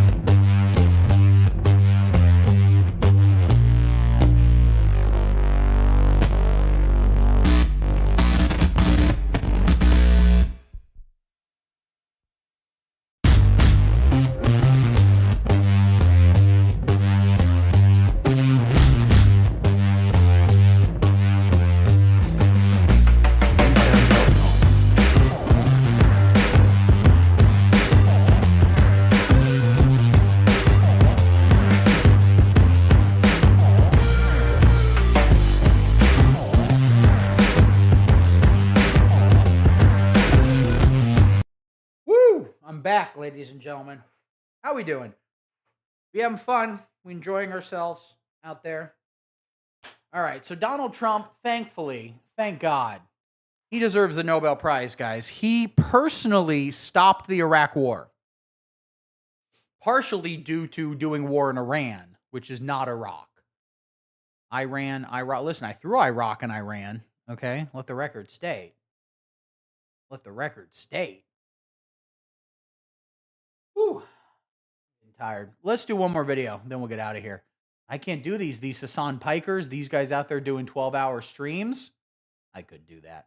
If there are more people watching and commenting, and I could engage. That's always the fuel. No one's fucking watching tonight. That's fine. Sometimes people watch. Sometimes they don't. It is what it is. Ladies and gentlemen, I saw a video, and I wanted to talk about it. I'm going to go over to the browser. Thank you. Thank you. I'm super excited. There we go. Browser. You're good enough for me, buddy. I love you. Thank you for... You're very good. Ooh, I just got another viewer. Another viewer just added. You're definitely good enough for me, and I love you, and you're all I'll ever need. Send me nudes. So I watched this earlier, and it was hilarious. CPAC, the Conservative Political Action Committee, is where all the weird Nazis get together and decide how they're going to pretend to be normal for the upcoming year. Nick Shirley was one of the many people who spoke at this event. Previous big speakers, including Tucker Carlson, has spoke at this event. I believe Satan, Skeletor from Masters of the Universe, all of that. Nick Shirley is the child. I believe he is 19, 20, possibly 35, and has some weird pituitary thing. He did the video where he claimed he was exposing fraud in Somali daycares because he went to a daycare at 10 a.m. when it was not open. The hours were listed very clearly. The daycare was not open. He knocked on the door and said, "Hey, I'm a strange man with a camera. Let me see your children." No one opened the door for him. He said, clearly there's fraud going on in Somalia. At one point, he said, you can tell they're fraudsters because they're pirates, Somali pirates. You ever see Captain Phillips? That's how I know they're defrauding people. And then he pointed to a fraud case. And by he, I mean his mom on Twitter, probably, because I think she controls the operation. They pointed to a fraud case that was settled and investigated many years ago involving a few Somali daycares, but in a ring led by a white person. Not that it really matters. There's some fraud that happened at one point. People investigated it. Certain people were prosecuted. I don't really think people doing daycare fraud is going to crack, for me personally, the top, 50 issues facing the world right now that we want concern over. But a lot of very wealthy people and a lot of insane psycho-religious people, because Nick Shirley comes from a family, I believe, I could be wrong about this, I'm not going to verify it, I don't care. I believe he comes from a family pretty prominent in Utah Republican politics. He's a weird Mormon. And what they would like to do is start a race war. They would like to have you murder black people. But they have the kind of racist autism where they have a problem with Somalian people. An average, hardworking, normal American racist who puts in his, 8-hour shift at the racism factory, making racism, he's just going to be like, I fucking hate the bleeps, and I need to get my beep going on. I fucking hate the and let me tell you, don't get me started on the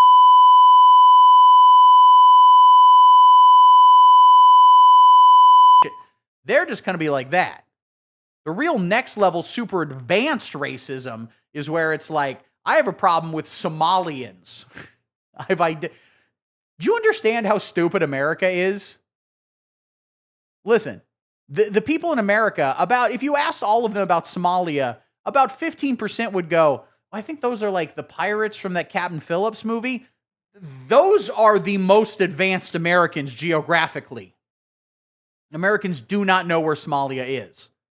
As proof of that, I don't know where Somalia. I'm pretty sure it's Africa, right? It's off them. Anyway, he did that, and then ICE invaded the city and set up a shop and ended up killing 2 white people, and then they left. It was not dissimilar to the speech from Trump we just saw, where he said, we're actually leaving because we won so hard. America is the America of Americas. Truly, America remains America, whether you like it or not, buddy. That's the absolute fucking truth. But yeah, so Nick Shirley did that video, and he got a couple people killed, and then he gave a few public appearances, and you're going to see when he starts talking here, but we genuinely shouldn't be making fun of him. Like, it's not cool to do it, you know? I think you'll see what I mean here. Also, I love, like, the powerful music and spinning lights, and it's just this fucking gormless white guy walking up. How's it going? If only they had done, like, the Erica Kirk fight. He does always seem like he needs to take a nap. You know? That might be... Ooh, Hobo with the shotguns here. We got a second person now. Oh, I might go longer now because we got another person. I might do another segment after this now. Just we got 2 now. He reminds me of Ben. He is a little... I've long said he is the white Ben Carson. Cuba Gooding Jr. played Ben Carson in a made-for-TV movie called Gifted Hands. Yes, The Dogs of Doge with Nick Shirley. Why are they still claiming Doge was a thing? Elon Musk came in, got everyone's private information, I think cut USAID, which just killed people across the world and didn't really save a lot of money, and then said, hey, this is boring and everyone calls me gay, and then left. And they're claiming it was a victory. It's really wild. Thank you. Thank you. I'm super excited to be here and to be able to speak to you guys today. And I'm not here to speak on behalf of Republicans nor Democrats. I'm here to speak on behalf of we the people. I think nowadays we can all agree that we all just want to live the American dream and have the best life possible. However, it feels that sometimes... No, you say you feel bad using the R word with Nick Shirley. I think we can call him retarded because it's like medical. I'm not using it as a slur. I think he genuinely... Oh, Wendy Cross 666. Hell yeah, dude. We're going long tonight, baby. We're talking. Okay, after this video, we're going to talk about Kristi Noem's husband and his big, juicy fucking titties. Just want to motorboat him. All Republicans are disgusting and need to be chemically castrated at birth. Anyway, you should be allowed to say ableist slurs, okay?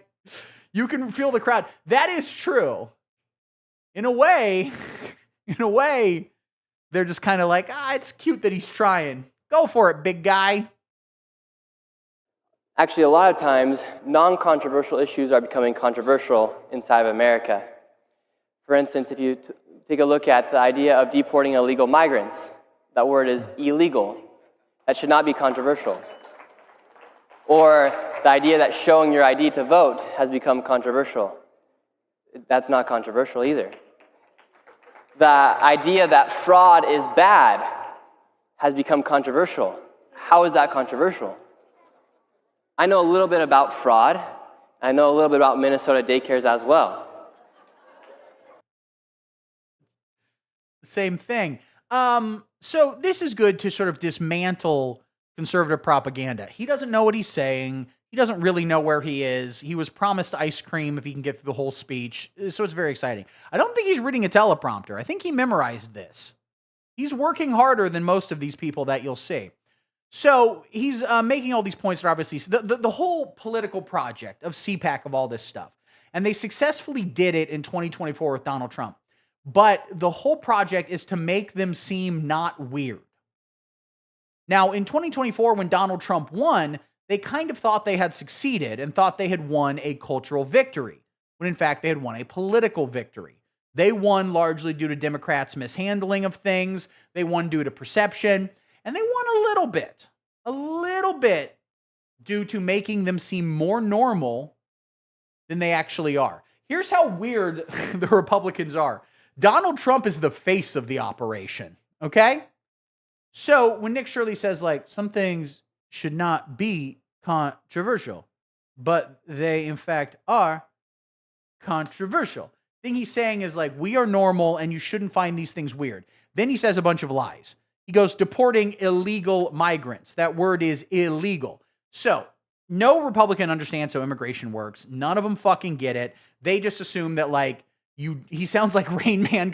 He sounds like Rain Man, but if you were like, how many toothpicks on the floor? He goes, yellow. I think toothpick yellow.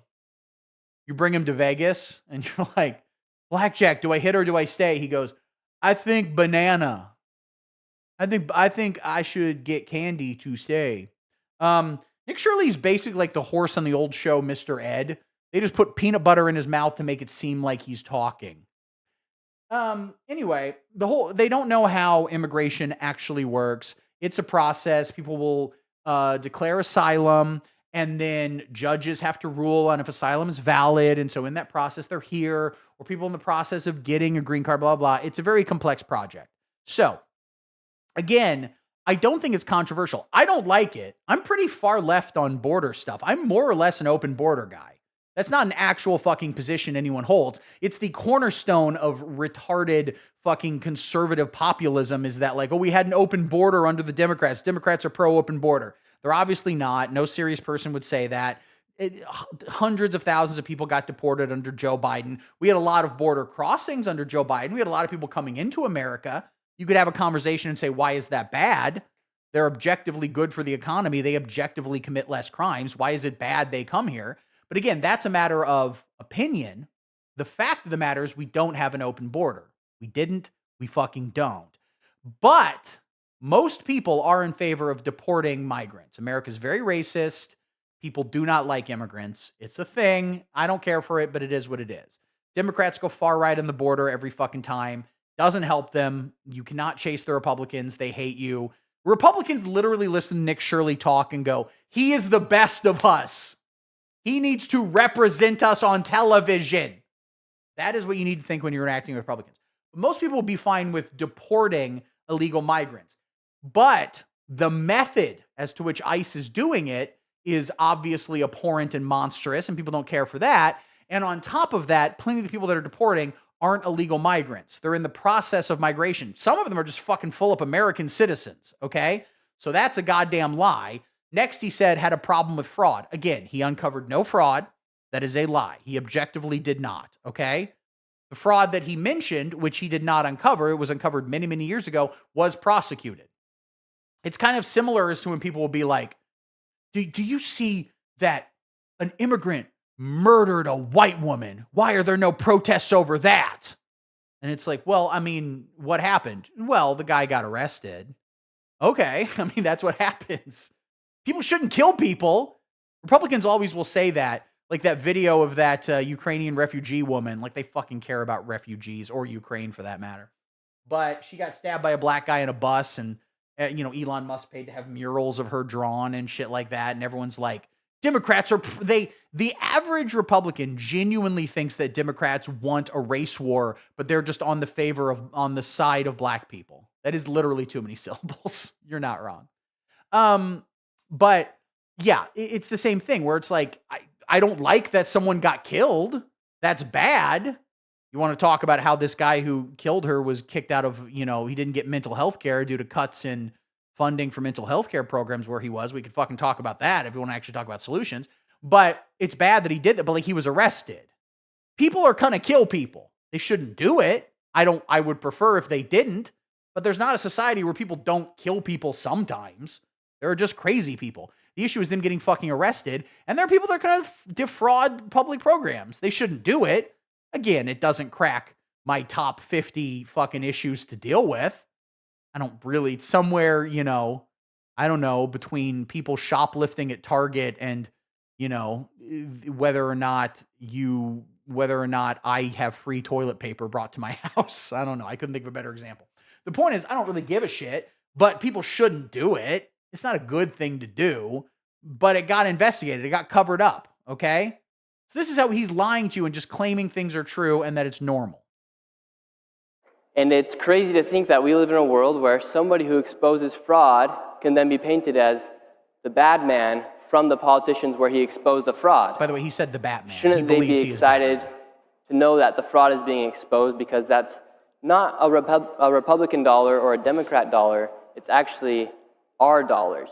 I've never gotten a dollar bill that says right or red or blue or right or left. We all live inside of the same country, and we should all want the best for our country. And when you see fraud inside of our country taking place at literally rampant levels, for instance, in Minnesota, there were programs like autism where you have 10,000% increases in the budget for autism. This is the part that fucking destroyed me when I watched it. Guys, we got to stop funding autism. Stop it. Also, we're spending way too... It doesn't take that much money. Just a couple vaccines and then access to Wikipedia. It is truly... We got to stop funding autism. And this money then goes into the hands of fraudsters. How does somebody not look at that and say, there's a 10,000% increase in the budget for autism? Is there a 10,000% increase in autistic children inside of our neighborhood? There actually kind of is. Everyone's fucking diagnosing everyone as autistic now. So fucking funny. It's so funny. It's also funny to imagine defrauding people for autism to be like, you have to pretend to be autistic. We have a meeting with the social worker. We're going to get this check. Pretend you're autistic. What are you going to do? I'm just going to list all of the X-Men now. Cyclops, Wolverine. $10,000 for autism. Neighborhoods? And if the answer is no, how are they justifying a 10,000% increase in the budget? And in other instances, like California, where you have 1,000% increase in hospices, is everyone going to die in LA? Yeah, true. I don't think so. No. First off, so the idea that here inside the United States, when we have these non-controversial issues that become controversial, it's different. It puts us into a weird culture war where it puts people into a position to think, okay, well, wait, how are you supporting this when you're actually not benefiting we the people? We all live inside of the United States. We're not supposed to be, when elected officials are elected, they're not supposed to represent 50% of the population. They're supposed to represent 100% of the population. And again, this man stands up for Donald Trump. He defends Donald Trump. He says Donald Trump is great. Obviously the most divisive president who just openly cuts care to Democrat states. During COVID, he just openly fucking would not give vaccines and medical supplies to blue states, which should be a goddamn war crime. He should be tried to The Hague for that, okay? So most of these conservative grifters are lying and they know they're lying. I think Nick Shirley might literally be so dumb that he doesn't understand what a lie is. He might genuinely just be like, fraud, I uncovered fraud. He's being led around by his mom and all these other people. That's kind of why maybe he's perfect. Maybe he's a beautiful specimen and he's truly the next generation. Because, you know, it's hard to lie when you know you're lying. Even for people, it's very easy to lie. Nick Shirley doesn't know what a lie is. He doesn't understand the concept of it. Of like there being a true and there being not true. He just views the world as like shapes and colors and like sounds happening around him. And so he can memorize things and repeat them, but there's nothing there behind the eyes. He is the perfect Republican soldier. In an instance where fraud is taking place inside our country, each and every single person should want to crack down on that fraud. Because if we don't, these people can continue just to literally steal our dollars, and they steal our dollars, and then they send it overseas, and once it's overseas, we can't ever get that money back. And that's something that I've learned as I've gone about exposing this fraud. And a lot of times these people that are taking our tax dollars are foreigners who are not even from the United States of America, and they're stealing our money. By the way, Nick Shirley's first thing, and this is really important to understand, he is not sincere. Again, he doesn't know what lies are and what lies aren't. But he's being funded by very important people. His first thing, his first little documentary was he went out to Ukraine and tried to interview people about how Ukraine's actually not a war zone and it's just a bunch of American, taxpayer dollars going to make Vladimir Zelensky rich, which is, a position that he holds in as much as he holds anything, and Hassan Piker holds, the guy we talked about before. So, there's a bit of a horseshoe theory going on there. But that was his first fucking thing, and that's not a position he would have on his own. I mean, none of this are positions he would have on his own, but that's not a position that the Republican Party really gives a shit about, okay? You can get the average Republican voter up about racism. They're very, very racist. Again, calling them Somalia, most of them go, fuck Somalia, but show them a picture, they go, oh, they're you can't, I really got to make sure I have the beep on deck here, okay? You can tell them, hey man, the Somali guy's defrauding you. They go, what's a Somali guy? You show a picture and they go, oh, you mean that. I actually do say the word when I beep now, which it feels very naughty and fun to do.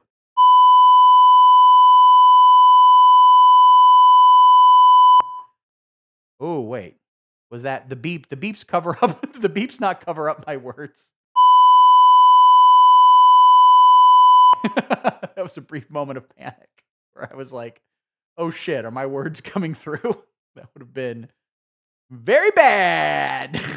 It would have been extremely canceled.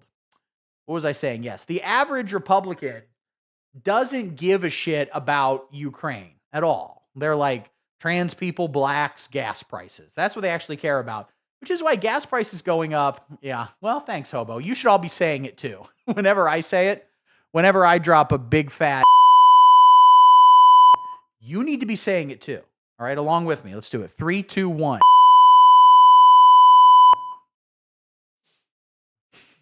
Anyway, we're just having fun over here. They don't care about any of that shit. They don't fucking care about Ukraine. Americans don't care about foreign policy. There was the thing all the lefties got upset about because they were like, well, there was this report, this autopsy the Democratic Party hid that says that Israel-Palestine lost them the election in 2024. It didn't fucking say that. It said that Israel-Palestine depressed voter turnout amongst young people, but not enough to really sway the election. All right? Some people care about foreign policy. Some people online especially care. The average American doesn't give a shit about foreign policy, fucking at all. And they care about Russia, Ukraine even less because it can't be really plugged into our weird fucking racial neuroses in this country. So he started doing that, not because his viewership wanted it, not because he wanted it, because a lot of people with a lot of money were telling him to. And it's just been so crazy to see how in all 50 states there is fraud. However, it seems to be that most of the fraud is in a lot of these blue cities. And when you go out and expose the fraud, I mean, I think Gavin Newsom, he posted a photo of me the other day and had 10 cameras on me, an AI-generated image saying, where are the kids, trying to depict me as a pervert for exposing fraud. Which you are. How sick does the governor have to be to say that the kid exposing the fraud right? is the bad person versus the fraudsters that are stealing the money? This is, again, it doesn't matter. You can sit and have political debates. You can sit and have, well, this position and this idea. Just show them a video. Just show a person a video of Nick Shirley talking and going, he's the Republicans guy. Do you really want to fucking vote for Republicans? Again, they saw him and they said, we need to let him speak in public because he represents us. The argument's kind of over there. And I do feel that most Americans know that.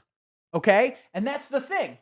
The Republicans and a lot of other people in the mainstream media as well, when Trump won in 2024, there was a great sense that and I had this fear myself, and I'm very thankful to have been proven wrong, I think, at this point.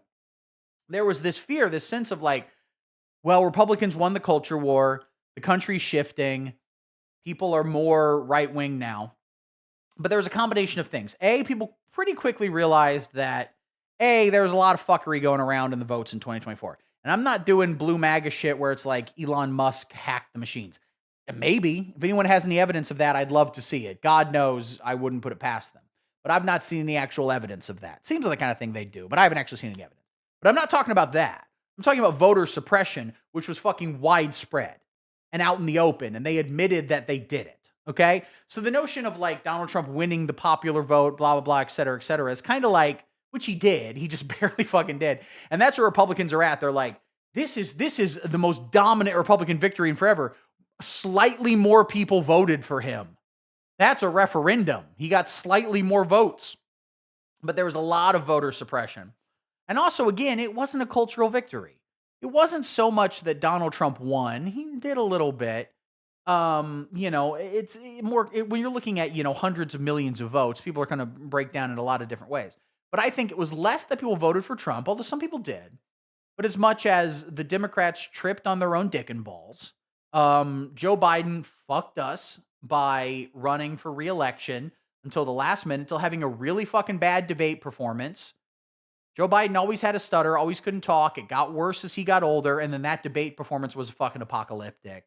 And then they had to drop out, and then they rushed Kamala Harris in because she was the VP, and she wasn't the best pick. And the American, if they had done an actual primary, might have been better. I don't think, some people are like, well, Joe Biden would have done better. If Joe Biden had ran again, he would have beat Trump. I don't think so, just because polling on him was so goddamn bad, but maybe. Who knows with any of this stuff. But regardless, they thought the American people were with them, so they amped up the weird shit, the weird Republican shit, and that made them lose the American people even more, okay? Shit like Nick Shirley. The average human is not at CPAC. They're not first off, Nick Shirley's not even getting a lot of claps at CPAC. But regardless, the American people see this stuff and they're like, Jesus fucking Christ, guys. I don't care. The same way that, like, the average American is very racist. Like, I think the biggest loss the Republicans have suffered in Trump 2.0 is the Super Bowl controversy. Because the average American is very racist and does not like Puerto Ricans, even though they're Americans, but it's complicated. But they don't like it. But then that fucking embarrassment of a Kid Rock halftime show was so weird and sad that everyone was like, Jesus fucking Christ. And also, Americans like football more than they hate Democrats. And that's really saying something. So I think people like Nick Shirley, these severe weirdos who cannot, like, be human beings, they're just not helping the Republicans gain cultural superiority. Quite the opposite. That is the CPAC crowd. And going through this experience of exposing this fraud, I finally came to understand why, for instance, why'd they attack Elon Musk so hard? Why'd they burn down his factories? Or why they burn down his cars? Or why'd they attack him so much when he was simply exposing fraud to help every single citizen? He didn't do that. It just happens to be that these politicians don't want the fraud to be exposed because they're involved in the fraud.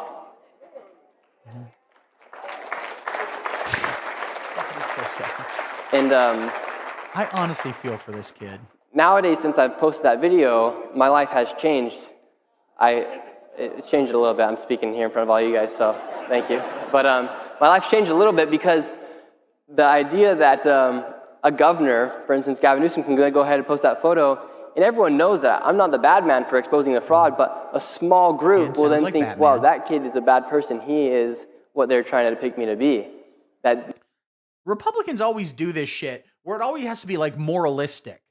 In the same way they're like, Ben Shapiro, who's not relevant anymore because he's Jewish and they're all Nazis. But Ben Shapiro would be like, either the Democrats think just because you're rich, you're an awful, evil, bad person. And the same thing here when it's like, they think I'm a bad person because their constituents, their base, are children. They're like emotionally, cognitively at the level of like a 7-year-old. So they can't process anything beyond very simple moral terms. The notion of like, it good, it bad. It good, it bad. I am bad, I am good. Where it's like, everyone knows I'm not Batman. That's a great point. I'll tell you this, I've never seen Nick Shirley and Batman in the same room. I've also never seen Batman in a room. Would love to. Let me know where I can get that. I guess at Comic-Con. I guess I have seen Batman in a room. I take it back.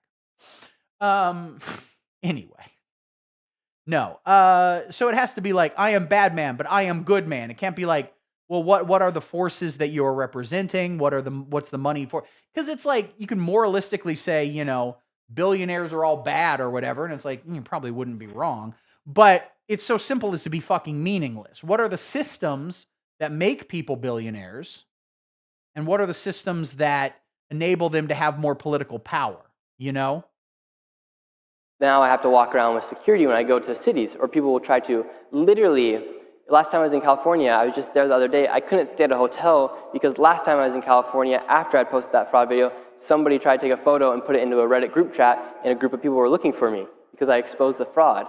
Like that's crazy to think that we live in a society nowadays where somebody going to do a big public service for the country has to worry for their life. And that. I mean, first off, I don't know if anyone on Reddit's going to leave their house. Secondly, let me know where Nick Shirley is because he needs a wedgie.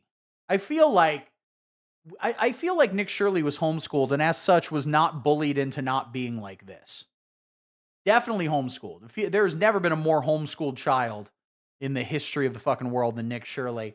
What Nick Shirley needed, like 3 teenage black girls to call him a cracker-ass white bitch every day. He needed that. He didn't get it, and so now he's this. Actually makes me a bit upset because how have we gotten to that point where we've lost common sense and where non-controversial issues have become controversial? And it's actually very worrisome. And a lot of people come up to me and say, well, Nick, how can we help? Or how do we do what you did inside our own communities? Or how do you have like the courage to go out and do this? And I've really fallen in love with the quote or the speech from Theodore Roosevelt that's called The Man in the Arena. And it talks about critics and talks about how like you don't ever worry what a critic does as long as you know you're fighting for a worthy cause. And it doesn't matter if you fail as long as you're working for a worthy cause. But who's to say that you're not the one risking everything, standing there all alone, going about it? And why should you worry about the critics? Why should you worry about the naysayers? Or why should you worry about the opposition when you're fighting for a worthy cause? We all are fighting for a worthy cause. Wildly homeschooled. No human being. I'm sure he was. Yeah, he is the most Utah homeschooled guy. Nick Shirley, I feel, was homeschooled and had a glass of milk for dinner every night. Those are the vibes I get off this kid. Yes, when he has a worthy cause. That is very funny that he tries to do this inspirational stuff around like cutting social programs. It stinks. We have Jay Sherman reviewing this program. Yes, when he would try to do this, he's like, thanks to me and my issues, we've successfully cut funding for childcare. Woo! And they like try, like, he didn't like do anything.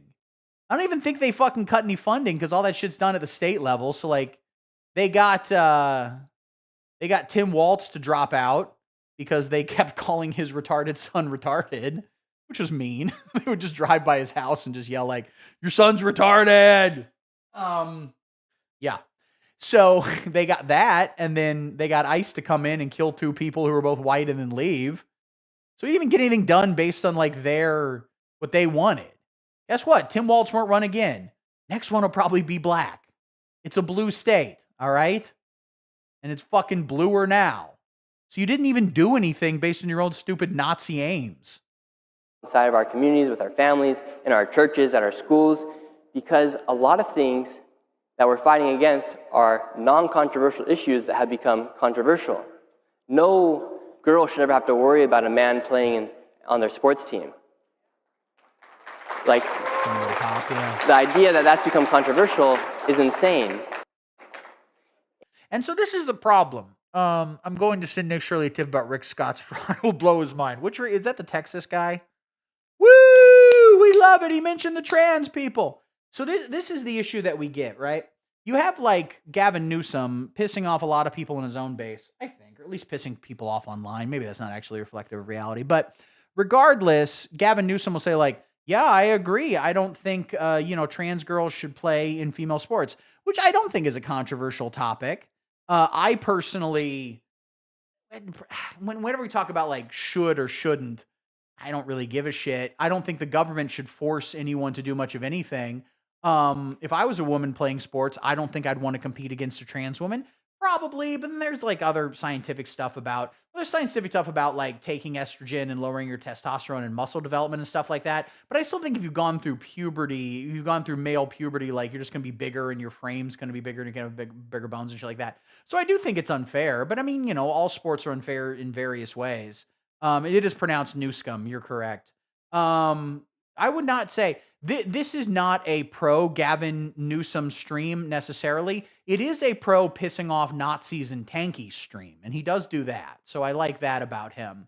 But I don't think his, I like a lot of legislation he's done in California. I think if he was elected president, he'd probably be a pretty good president. But I don't know if he necessarily would be what we need to actually stop the fascist movement in America, because I think he would not be able to tackle the real issue, which is a media apparatus convincing a bunch of people that Nick Shirley is actually a fine young man. Shove the progressive Zionist supporters and Secretarian Sunni Hassan where the sun don't shine. You genocidal maniacs, the world is going to dump on you. Sure thing, man. Take your pills, buddy. Take your pills.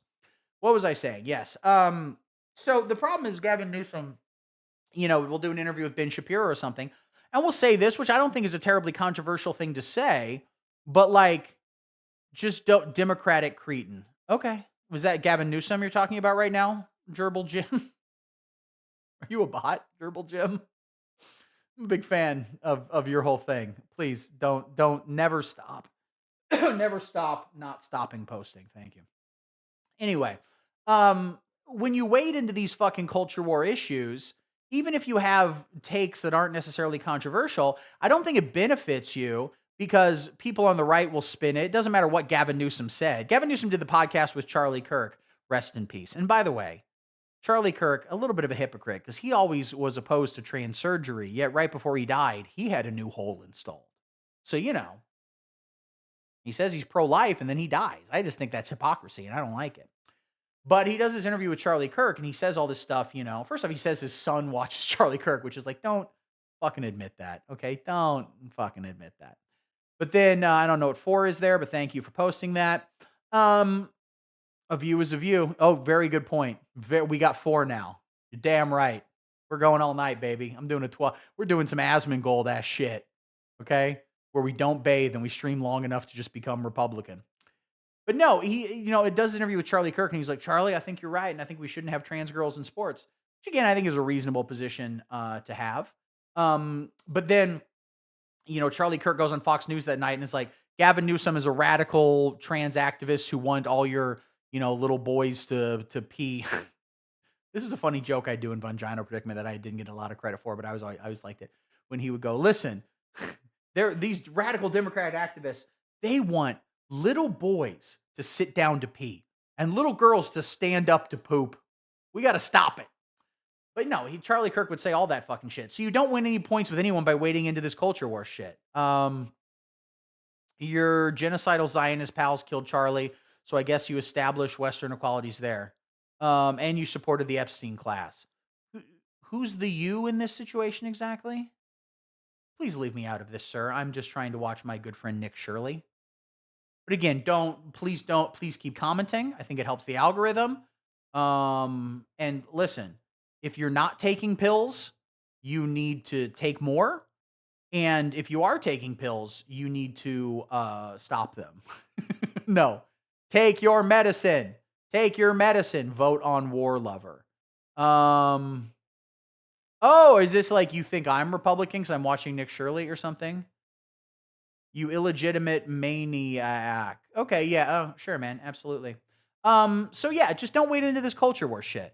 Remember again, Zohran Mamdani ran a very good campaign for mayor of New York City, and some of the crazy lefty fucking tanky socialist types, turn on fucking Mamdani the moment he's actually politically effective. But beyond that, I think that they take, his victory for more than it's necessarily worth in terms of national trends towards a more broad kind of left Tea Party sort of thing. Zohran Mamdani ran a campaign in New York City. He was running against, a disgraced former governor that no one liked, blah, blah, blah, et cetera, et cetera. There's a lot of ways in which it's very specific to his situation. But there's other ways in which he's a very gifted politician, a very talented rhetorician. And he kept focus on one thing. He didn't let that culture war shit fucking get him down. All right? He focused on affordability. Mamdani, the African colonialist millionaire. I'm just going to throw a few people out, and you tell me your schizophrenia about them to maybe keep you occupied while I watch a little bit more of this.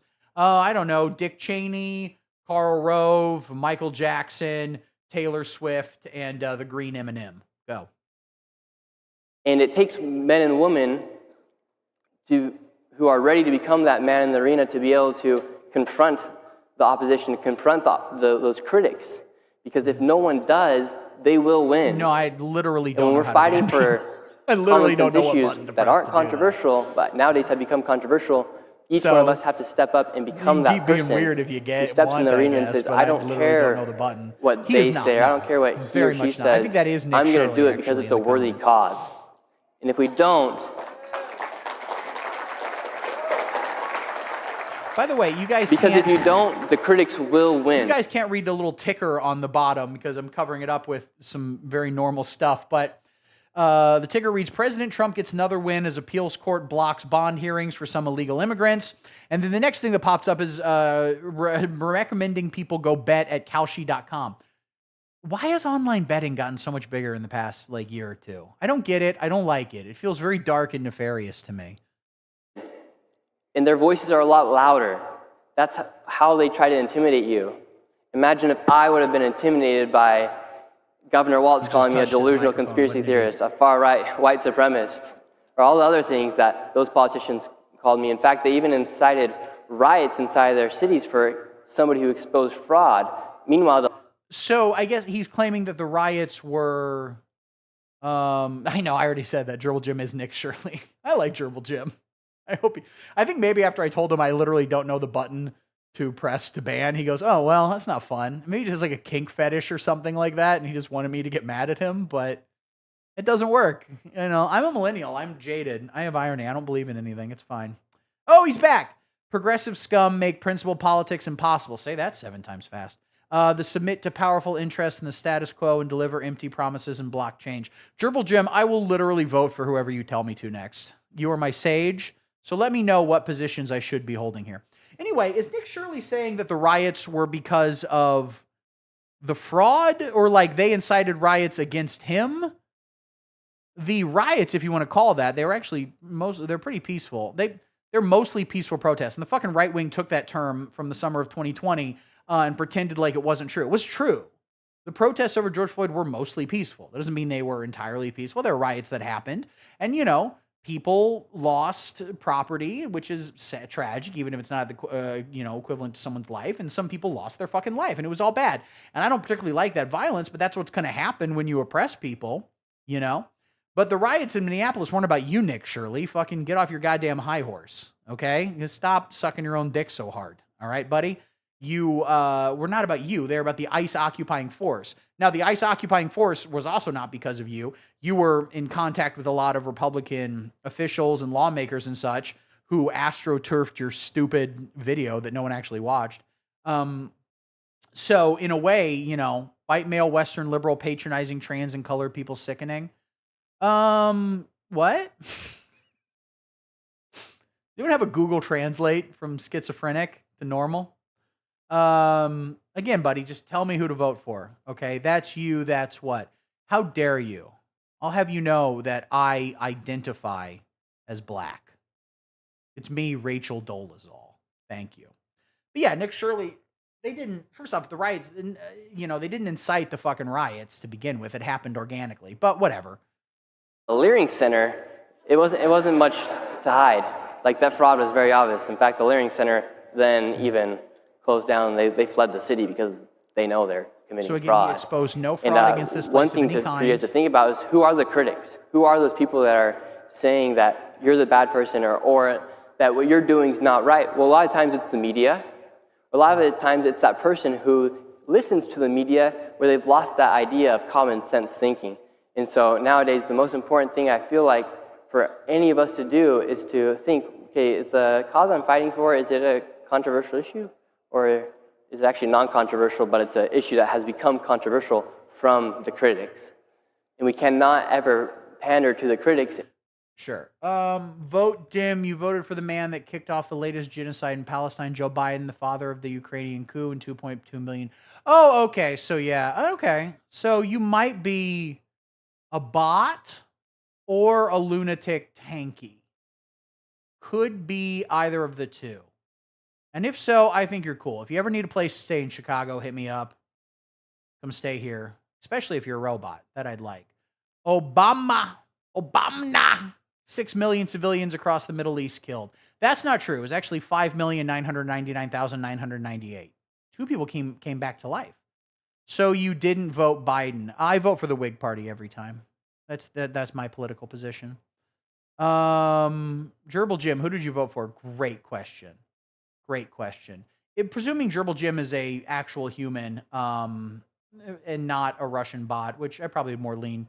Well, Georgetown Uni says 5 million old. Well, listen, I don't trust the economic. I don't trust universities. We know where you're red. Those aren't words. Yes, Gerbil Jim. If you are an actual person and not just a Russian bot, you're probably one of those, like, you know, as the great meme tweet went. You think voting works? That pales in comparison to my strategy, firebombing a Walmart, and then not firebombing a Walmart. You've probably never done that. You should do that. I saw a robot sweeping the floor today. Can you sweep my floor? You're getting job offers, Gerbil Jim. This is a jobs program.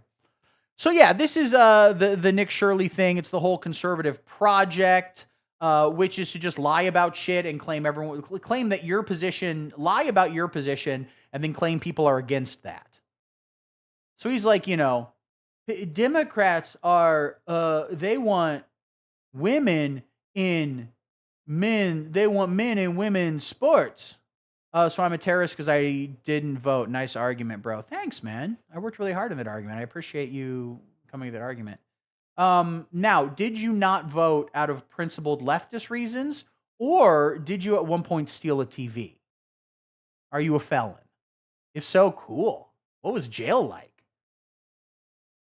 We have to keep pursuing a worthy cause, because what we're fighting for is worthy. America is the greatest country in the world. And again, these people hate America. They fucking hate America so much. The only people that hate America more is apparently Gerbil Jim, which is a very funny name. Keep voting for phonies. Okay, sure. Well, as long as you give me permission. Yeah, he's trying to like put in like a motivational, inspirational message at the end, but like he fucking hates America.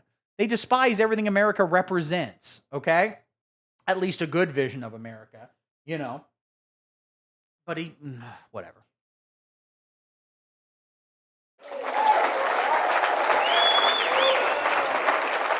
And people like to act like it's not. But meanwhile, all the other countries had thousands of years to do it. We had 250 years to do it. I'm not going to learn. And whatever made us the greatest country in those 250 years, we need to make sure that it remains that same way, or else we will fall and the critics will win, and we will not stay the greatest country in the world. And so that's my message for you guys today, is to think, really, okay, what cause are we fighting for? Is it a worthy cause? Is it something that's actually not controversial, but maybe the mainstream media or a critic has told me that that's a controversial issue? And when you know... It's great for me. Gerbil Jim, how should I educate myself? Let me know what I can do to learn more about how not to be a genocidal, patriarchal, cis white male scum. And I will do it, but first, I have to go watch an entire episode of Kill Tony. It's the only way I can prepare for it. Yeah, he keeps saying controversial. First of all, they're saying mainstream media. And of course, that's fucking bullshit. You're not trying hard enough. That is true. I'm not really trying terribly hard. But give me something to read, buddy. You want me to not be whatever you seem to have made up in your fucking head. Give me some information. Give me something to read, something to watch. You know, is there a good podcast I can listen to while I'm on my way, you know, to the genocide factory? Well, voting for Biden is pretty controversial to 80% of the world. Don't know exactly where you got that number, but sure. Yeah, vote. Are you like a bot that Joe Biden isn't running anymore? He's old. He's dying. He's not like a terribly relevant person. Tell us about the Iranian regime. I think they're cool. They're chill. Let's not fight and be ready to become the man or the woman in the arena, because if you don't, the critics will win. And this is the greatest country in the world for a reason. We did it in 250 years. Everyone else had thousands of years to do it, and we did that. And so I'm proud to be here today, and I know you guys are all ready to become that man or that woman in the arena, because it is a worthy cause that we are fighting for. Thank you. Yeah, I mean, that again, that's who represents them. They saw that and they're like, we like it, this is good, we want more of that. What is Dribble Jim saying? You're the bot, mate. They are working from your scripts, Peter Thiel and the incel regime. Yeah, I'm thinking that this is definitely a bot thing. And I'm guessing it was sort of programmed, around when they thought Joe Biden was going to be running for president before he went on TV and shit his pants. Yeah. So, not great. Joe Biden isn't president, hasn't been president for a while. You can have plenty of criticisms of Joe Biden, don't get me wrong. They're completely valid. They're just not really terribly relevant right now, Marxist theory, monetarism. Dude, I'm going to tell you something right now. The only Karl Marx theory that I vibe with and I really like is how he would sleep till 2 every day and then jack off. Karl Marx kind of fucking rocked. Speaking of jacking off, ladies and gentlemen, let's talk about it.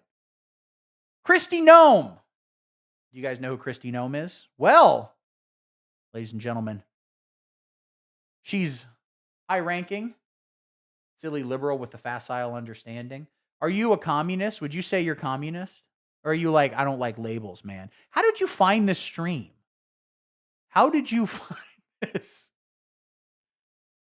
Are you a fascist? Extremely. I love it. I love fascism. Hell yeah. I just vote for whoever Jerry Seinfeld tells me to. That's my main position. I'll vote for whoever you tell me to, but you haven't told me. What do you want me to do? What do you want me to do? Okay? Politically, you're new on Twitch politics, aren't you? I am new on Twitch politics. It seems real chill and cool and normal. God damn. You all fucking vibing. Okay, what should I do politically? Tell me. I'll do anything. I am your canvas. Gerbil Jim, tell me how I can possibly be a smarter, cooler guy. First, we got to talk about Kristi Noem. She's high-ranking in the Trump administration doing something. First off, I keep getting distracted. I need to just ignore you. But grow up into the reactionary old pig you are fated to become. That is so sweet of you to imply that I'm not already an old pig. That's so sweet. I agree. I'm young. I'm fresh-faced. I'm not mostly made up of gray hair. I need to cut my hair. I got a fucking stupid bowl cut thing going on with the bangs. I don't care for them. Gerbil Jim watches Vouch. That's true. No, that's not true at all. Gerbil Jim 100,000,000% thinks Vouch is a fascist. 100,000,000%. And to be honest, probably not wrong. What was I saying? Yes, Kristi Noem, high-ranking in the Trump administration, doing something or another. I think she's the one personally responsible for launching Palestinian children out of a rocket into Mexican children. She's the one who oversees that program. I'd love to get that progressive victory money. Fuck yes, dude. I'm looking to get that chorus money. Give me that chorus money. I'll talk. I love the Democratic Party. They're great. They've never done a genocide. Israel doesn't actually exist. It's never existed. I've never heard of the term. Certainly. You need to vote for Gavin Newsom. Come on. He is too cunning. You're too right. He is too cunning to be understood. The position of Gerbil Jim is that he is 13 and his mom is really annoying. And that's capitalism's fault. Capitalism. If only we can get rid of capitalism, I will get a hand job tomorrow. But we have to seize the means of production. We're talking about politics here, buddy. Okay? We're talking about politics here. All right? Watch as Hitler. What are you watching tonight, honey? Hitler? Putting on some Hitler. This is me at a protest. I protested Drumpf, okay? I showed him.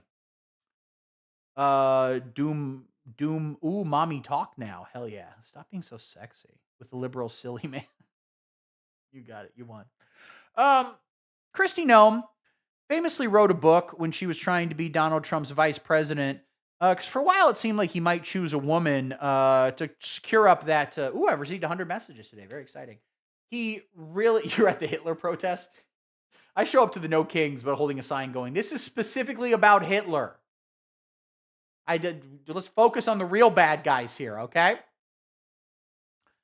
Kristi Noem thought she was going to be Donald Trump's vice president, so she wrote a book, and you have to remember, these people aren't humans. They are weird reptiles. They don't know how humans are. And so she was like, one time I shot my dog in the head, and I'm going to put that in the book as a story about how strong I am, how brave I am. I made the difficult decision. My dog got rabies, or maybe was just irritated because I hadn't petted it in many years. So I took it out back and shot it in the head.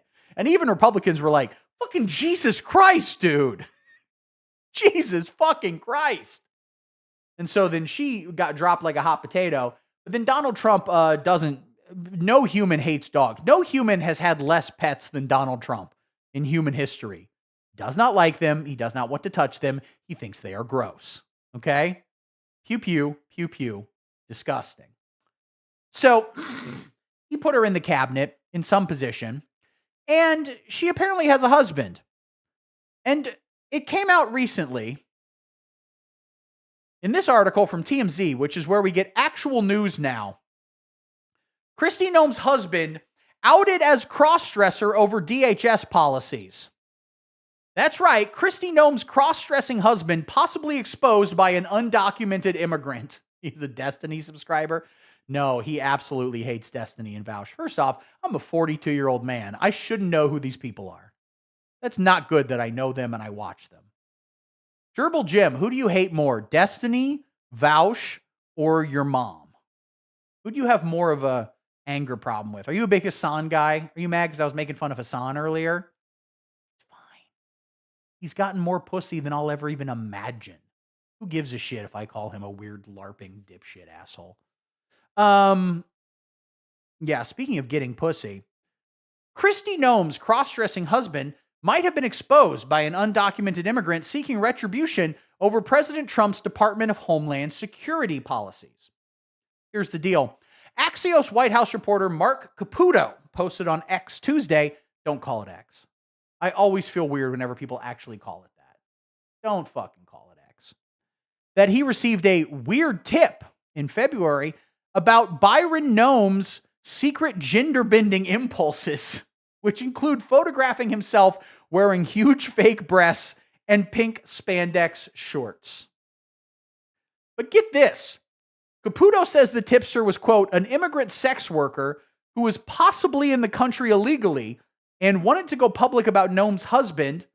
He does have a walleye fetish. He fucks a fish, 100%. Damn, Kristi Noem is a weird-looking human being. Even amongst women in the White House, all of which have received a kind of surgery to make them look unsettling. They receive a special kind of surgery. It turns them into fucking Eric Stoltz from Mask. That's what they all get. Caputo says the tipster was an immigrant sex worker who was possibly in the country illegally and wanted to go public about Noem's husband using her services online. It was vengeance for DHS's immigration enforcement. In a second post, Caputo gave the Daily Mail props for verifying the claims made by an anonymous source to get the scoop and the pictures of Byron, which it published Tuesday. So apparently this guy, as it says right here, according to the story, Byron entered the bizarre fetish world of bimbofication, where adults use saline to enlarge fake breasts to become a Barbie doll-like character. Apparently, Kristi Noem's husband was putting on big fake tits and just like FaceTiming immigrant sex workers to be like, I'm a pretty girl. I'm a pretty girl. You can see the pictures. They are fucking insane. Let's look them up here.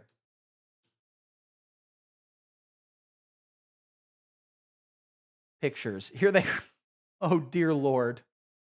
Shocking pictures of Kristi Noem's cross-dressing husband flaunting gigantic fake breast reveal, sparking grave security. That is profoundly unsettling. The picture shows they also have real tragedy name spellings. Not wrong. The picture shows the South Dakota insurance mogul who has 3 children with Noem, clad in pink hot pants and a skin-tight, flesh-colored crop top stuffed with enormous balloons made to resemble massive cockeyed breasts. It is a good point that his fake tits do kind of look like Kristi Noem's eyes. Okay? Don't, GMC commercial, do not cover this man's face. What is so disturbing about this is how serious, he is not having any fun in this. God damn. Okay, here's what I think. This is my actual honest opinion. No hyperbole. This man, Byron Noem, who might just be Brian Noem. I don't know. It is a very bad way to spell a word, a name. This motherfucker is the average Republican sexually. The average Republican has this exact fetish. And I think this is why they're so mad about trans people. Okay? Their position has always been like, trans people are just men with a fetish, is what they'll say. And that's because they have the fetish. They're like, trans people just want to put on big fake tits and pink hot pants and force illegal immigrants to say they have a pretty, pretty boy pussy. That's all they dream about every day, and it's disgusting, and they're going to do it with your kids. It's really very unsettling. Ugh. His face is clearly visible in several of the photos, including one in which his expression is so mundane, it could be from a driver's license photo. That doesn't look mundane to me. That looks menacing to me. I do not like that. So trans people cannot be hypothetical racist, LOL. Yeah, definitely. Whatever you said, buddy. His face is clearly visible in several of the photos. In fact, I would say that only trans people can be racist. The only actual racists on earth are trans. That's how that works. My camera's running low on battery and it's going to die soon and I have to switch to my shittier camera. But that's fine. We'll do that. We'll see how much longer we do this for. In others, he flashes a more flirty kissy face pose in which he's pursing his lips. Jesus. Look at this. Showed him in pink shorts and a tank top. He doesn't even seem to be hard in this photo. He doesn't even have a boner. He just has big fake tits. This is, again, cannot read. I can't, York. Are you capable of conducting an honest discourse? I've been trying. You're the one who won't tell me what to do politically. Tell me, I'll go anywhere and protest anything. Tell me what to put on the sign, where to go, how trans I need to be while doing it. You're a mealy mouth rat. What weird insults. You're a rat, buddy. What is it, a 1920s gangster cartoon? God damn. Are you capable of honest intercourse? Nope. I'm literally not. I have to lie to do it. Yeah, Byron. Here's the kissy face photo. What is politics? What the fuck is politics? But this is the thing. The Republicans are very stupid, base, venal creatures. And so their perception of sexuality is incredibly broad. Like stupid big tits. Like big tits to the point where they're not even hot anymore. And you're just like, God damn, you probably need back surgery. Jesus Christ, buddy. You know? I don't know. People keep saying here, like, damaging information like this can be a tantalizing lead for a hostile intelligence service. I think they tried, but then every KGB agent who tried to blackmail them just ended up killing themselves when they saw that. I can only do what Soros pays me to do exactly. But I'm tired of working for Soros. Gerbil Jim, you tell me how to be a proud Marxist leader of the proletariat, and I will do that. Even if it means giving big fake tits and making a kissy face. Okay, so Kristi Noem's not even in DHS anymore. Kristi Noem was ousted from her role at DHS on March 5th after a pair of disastrous congressional hearings, including fumbling a question about whether she was having an affair with married top aide Corey Lewandowski. Okay, Byron Noem repeatedly chatted up women from the so-called bimbofication fetish scene. Also, she got married in a goddamn cowboy hat. She did not, look at that. That's what she looked like back then. That's what she looks like now. Is that the same person? The family was blindsided by this, and they asked for privacy and prayers at this time. Good Lord. I don't know, guys. These are fascinating words. But again, it's not so much that they're weird, it's how normal this is. This clearly is, oh, battery exhausted. All right, I have to go to my other camera now. Just a second. There we go. No, there we go. See, this camera isn't as good, but whatever. It'll work. I'm going to wrap it up with this, okay? A man whose political world revolves around American electoralism. Yes, I am a man. I am talking about American electoral politics, I guess. Here's the thing, Dribble Jim. This is how I know you're fucking full of shit. You're either a bot or just a dumb fucking kid. You have no actual desire to, like, change anything or fix anything. Well, you flatter yourself, indeed. Tell me what to do. Tell me what to read. I'm not even fucking with you. I mean, I am. I'm not going to read it. I'm going to be honest with you. But, like, you know, try. I am getting out. Yes, and Gerbil Jimmy, take that as a victory that I'm leaving. I'm not going to go play a MetaQuest game and then read a book before bed. I am, in fact, being defeated by your you know, amazing, powerful rhetoric over here. Here's the point, okay? Here is the point. Clearly, this is a fetish that most Republicans have, because otherwise they wouldn't talk this way about trans people. This whole notion of, like, trans people want to fuck your kids is because they think it's hot to cross-dress. They think it's hot to give themselves big fake tits, you know? And they're all pedophiles as well. So you put those two things together, they think it's hot to wear big fake tits and to hang out with children, okay? So put those two things together, you get the average Republican. I do think this controversy exposes the truth, all right? All right, guys, I'm going to get the hell out of here. I will do another one of these some days. Gerbil Jim, please like and subscribe. Gerbil Jim, you can do it with me all the time. $5 a month on Patreon. Go down. And I personally agree. Gerbil Jim, if you subscribe to the Patreon for $5 a month, I will give you my phone number. You can text me whenever you want. And I will personally respond to everything you have to say. Because I love you. And actually, I'm not triggered. And actually, I'm not mad. And actually, don't put in the newspaper that I got mad. Whatever you do. All right. I love you guys. I'll do another one again. These again, really.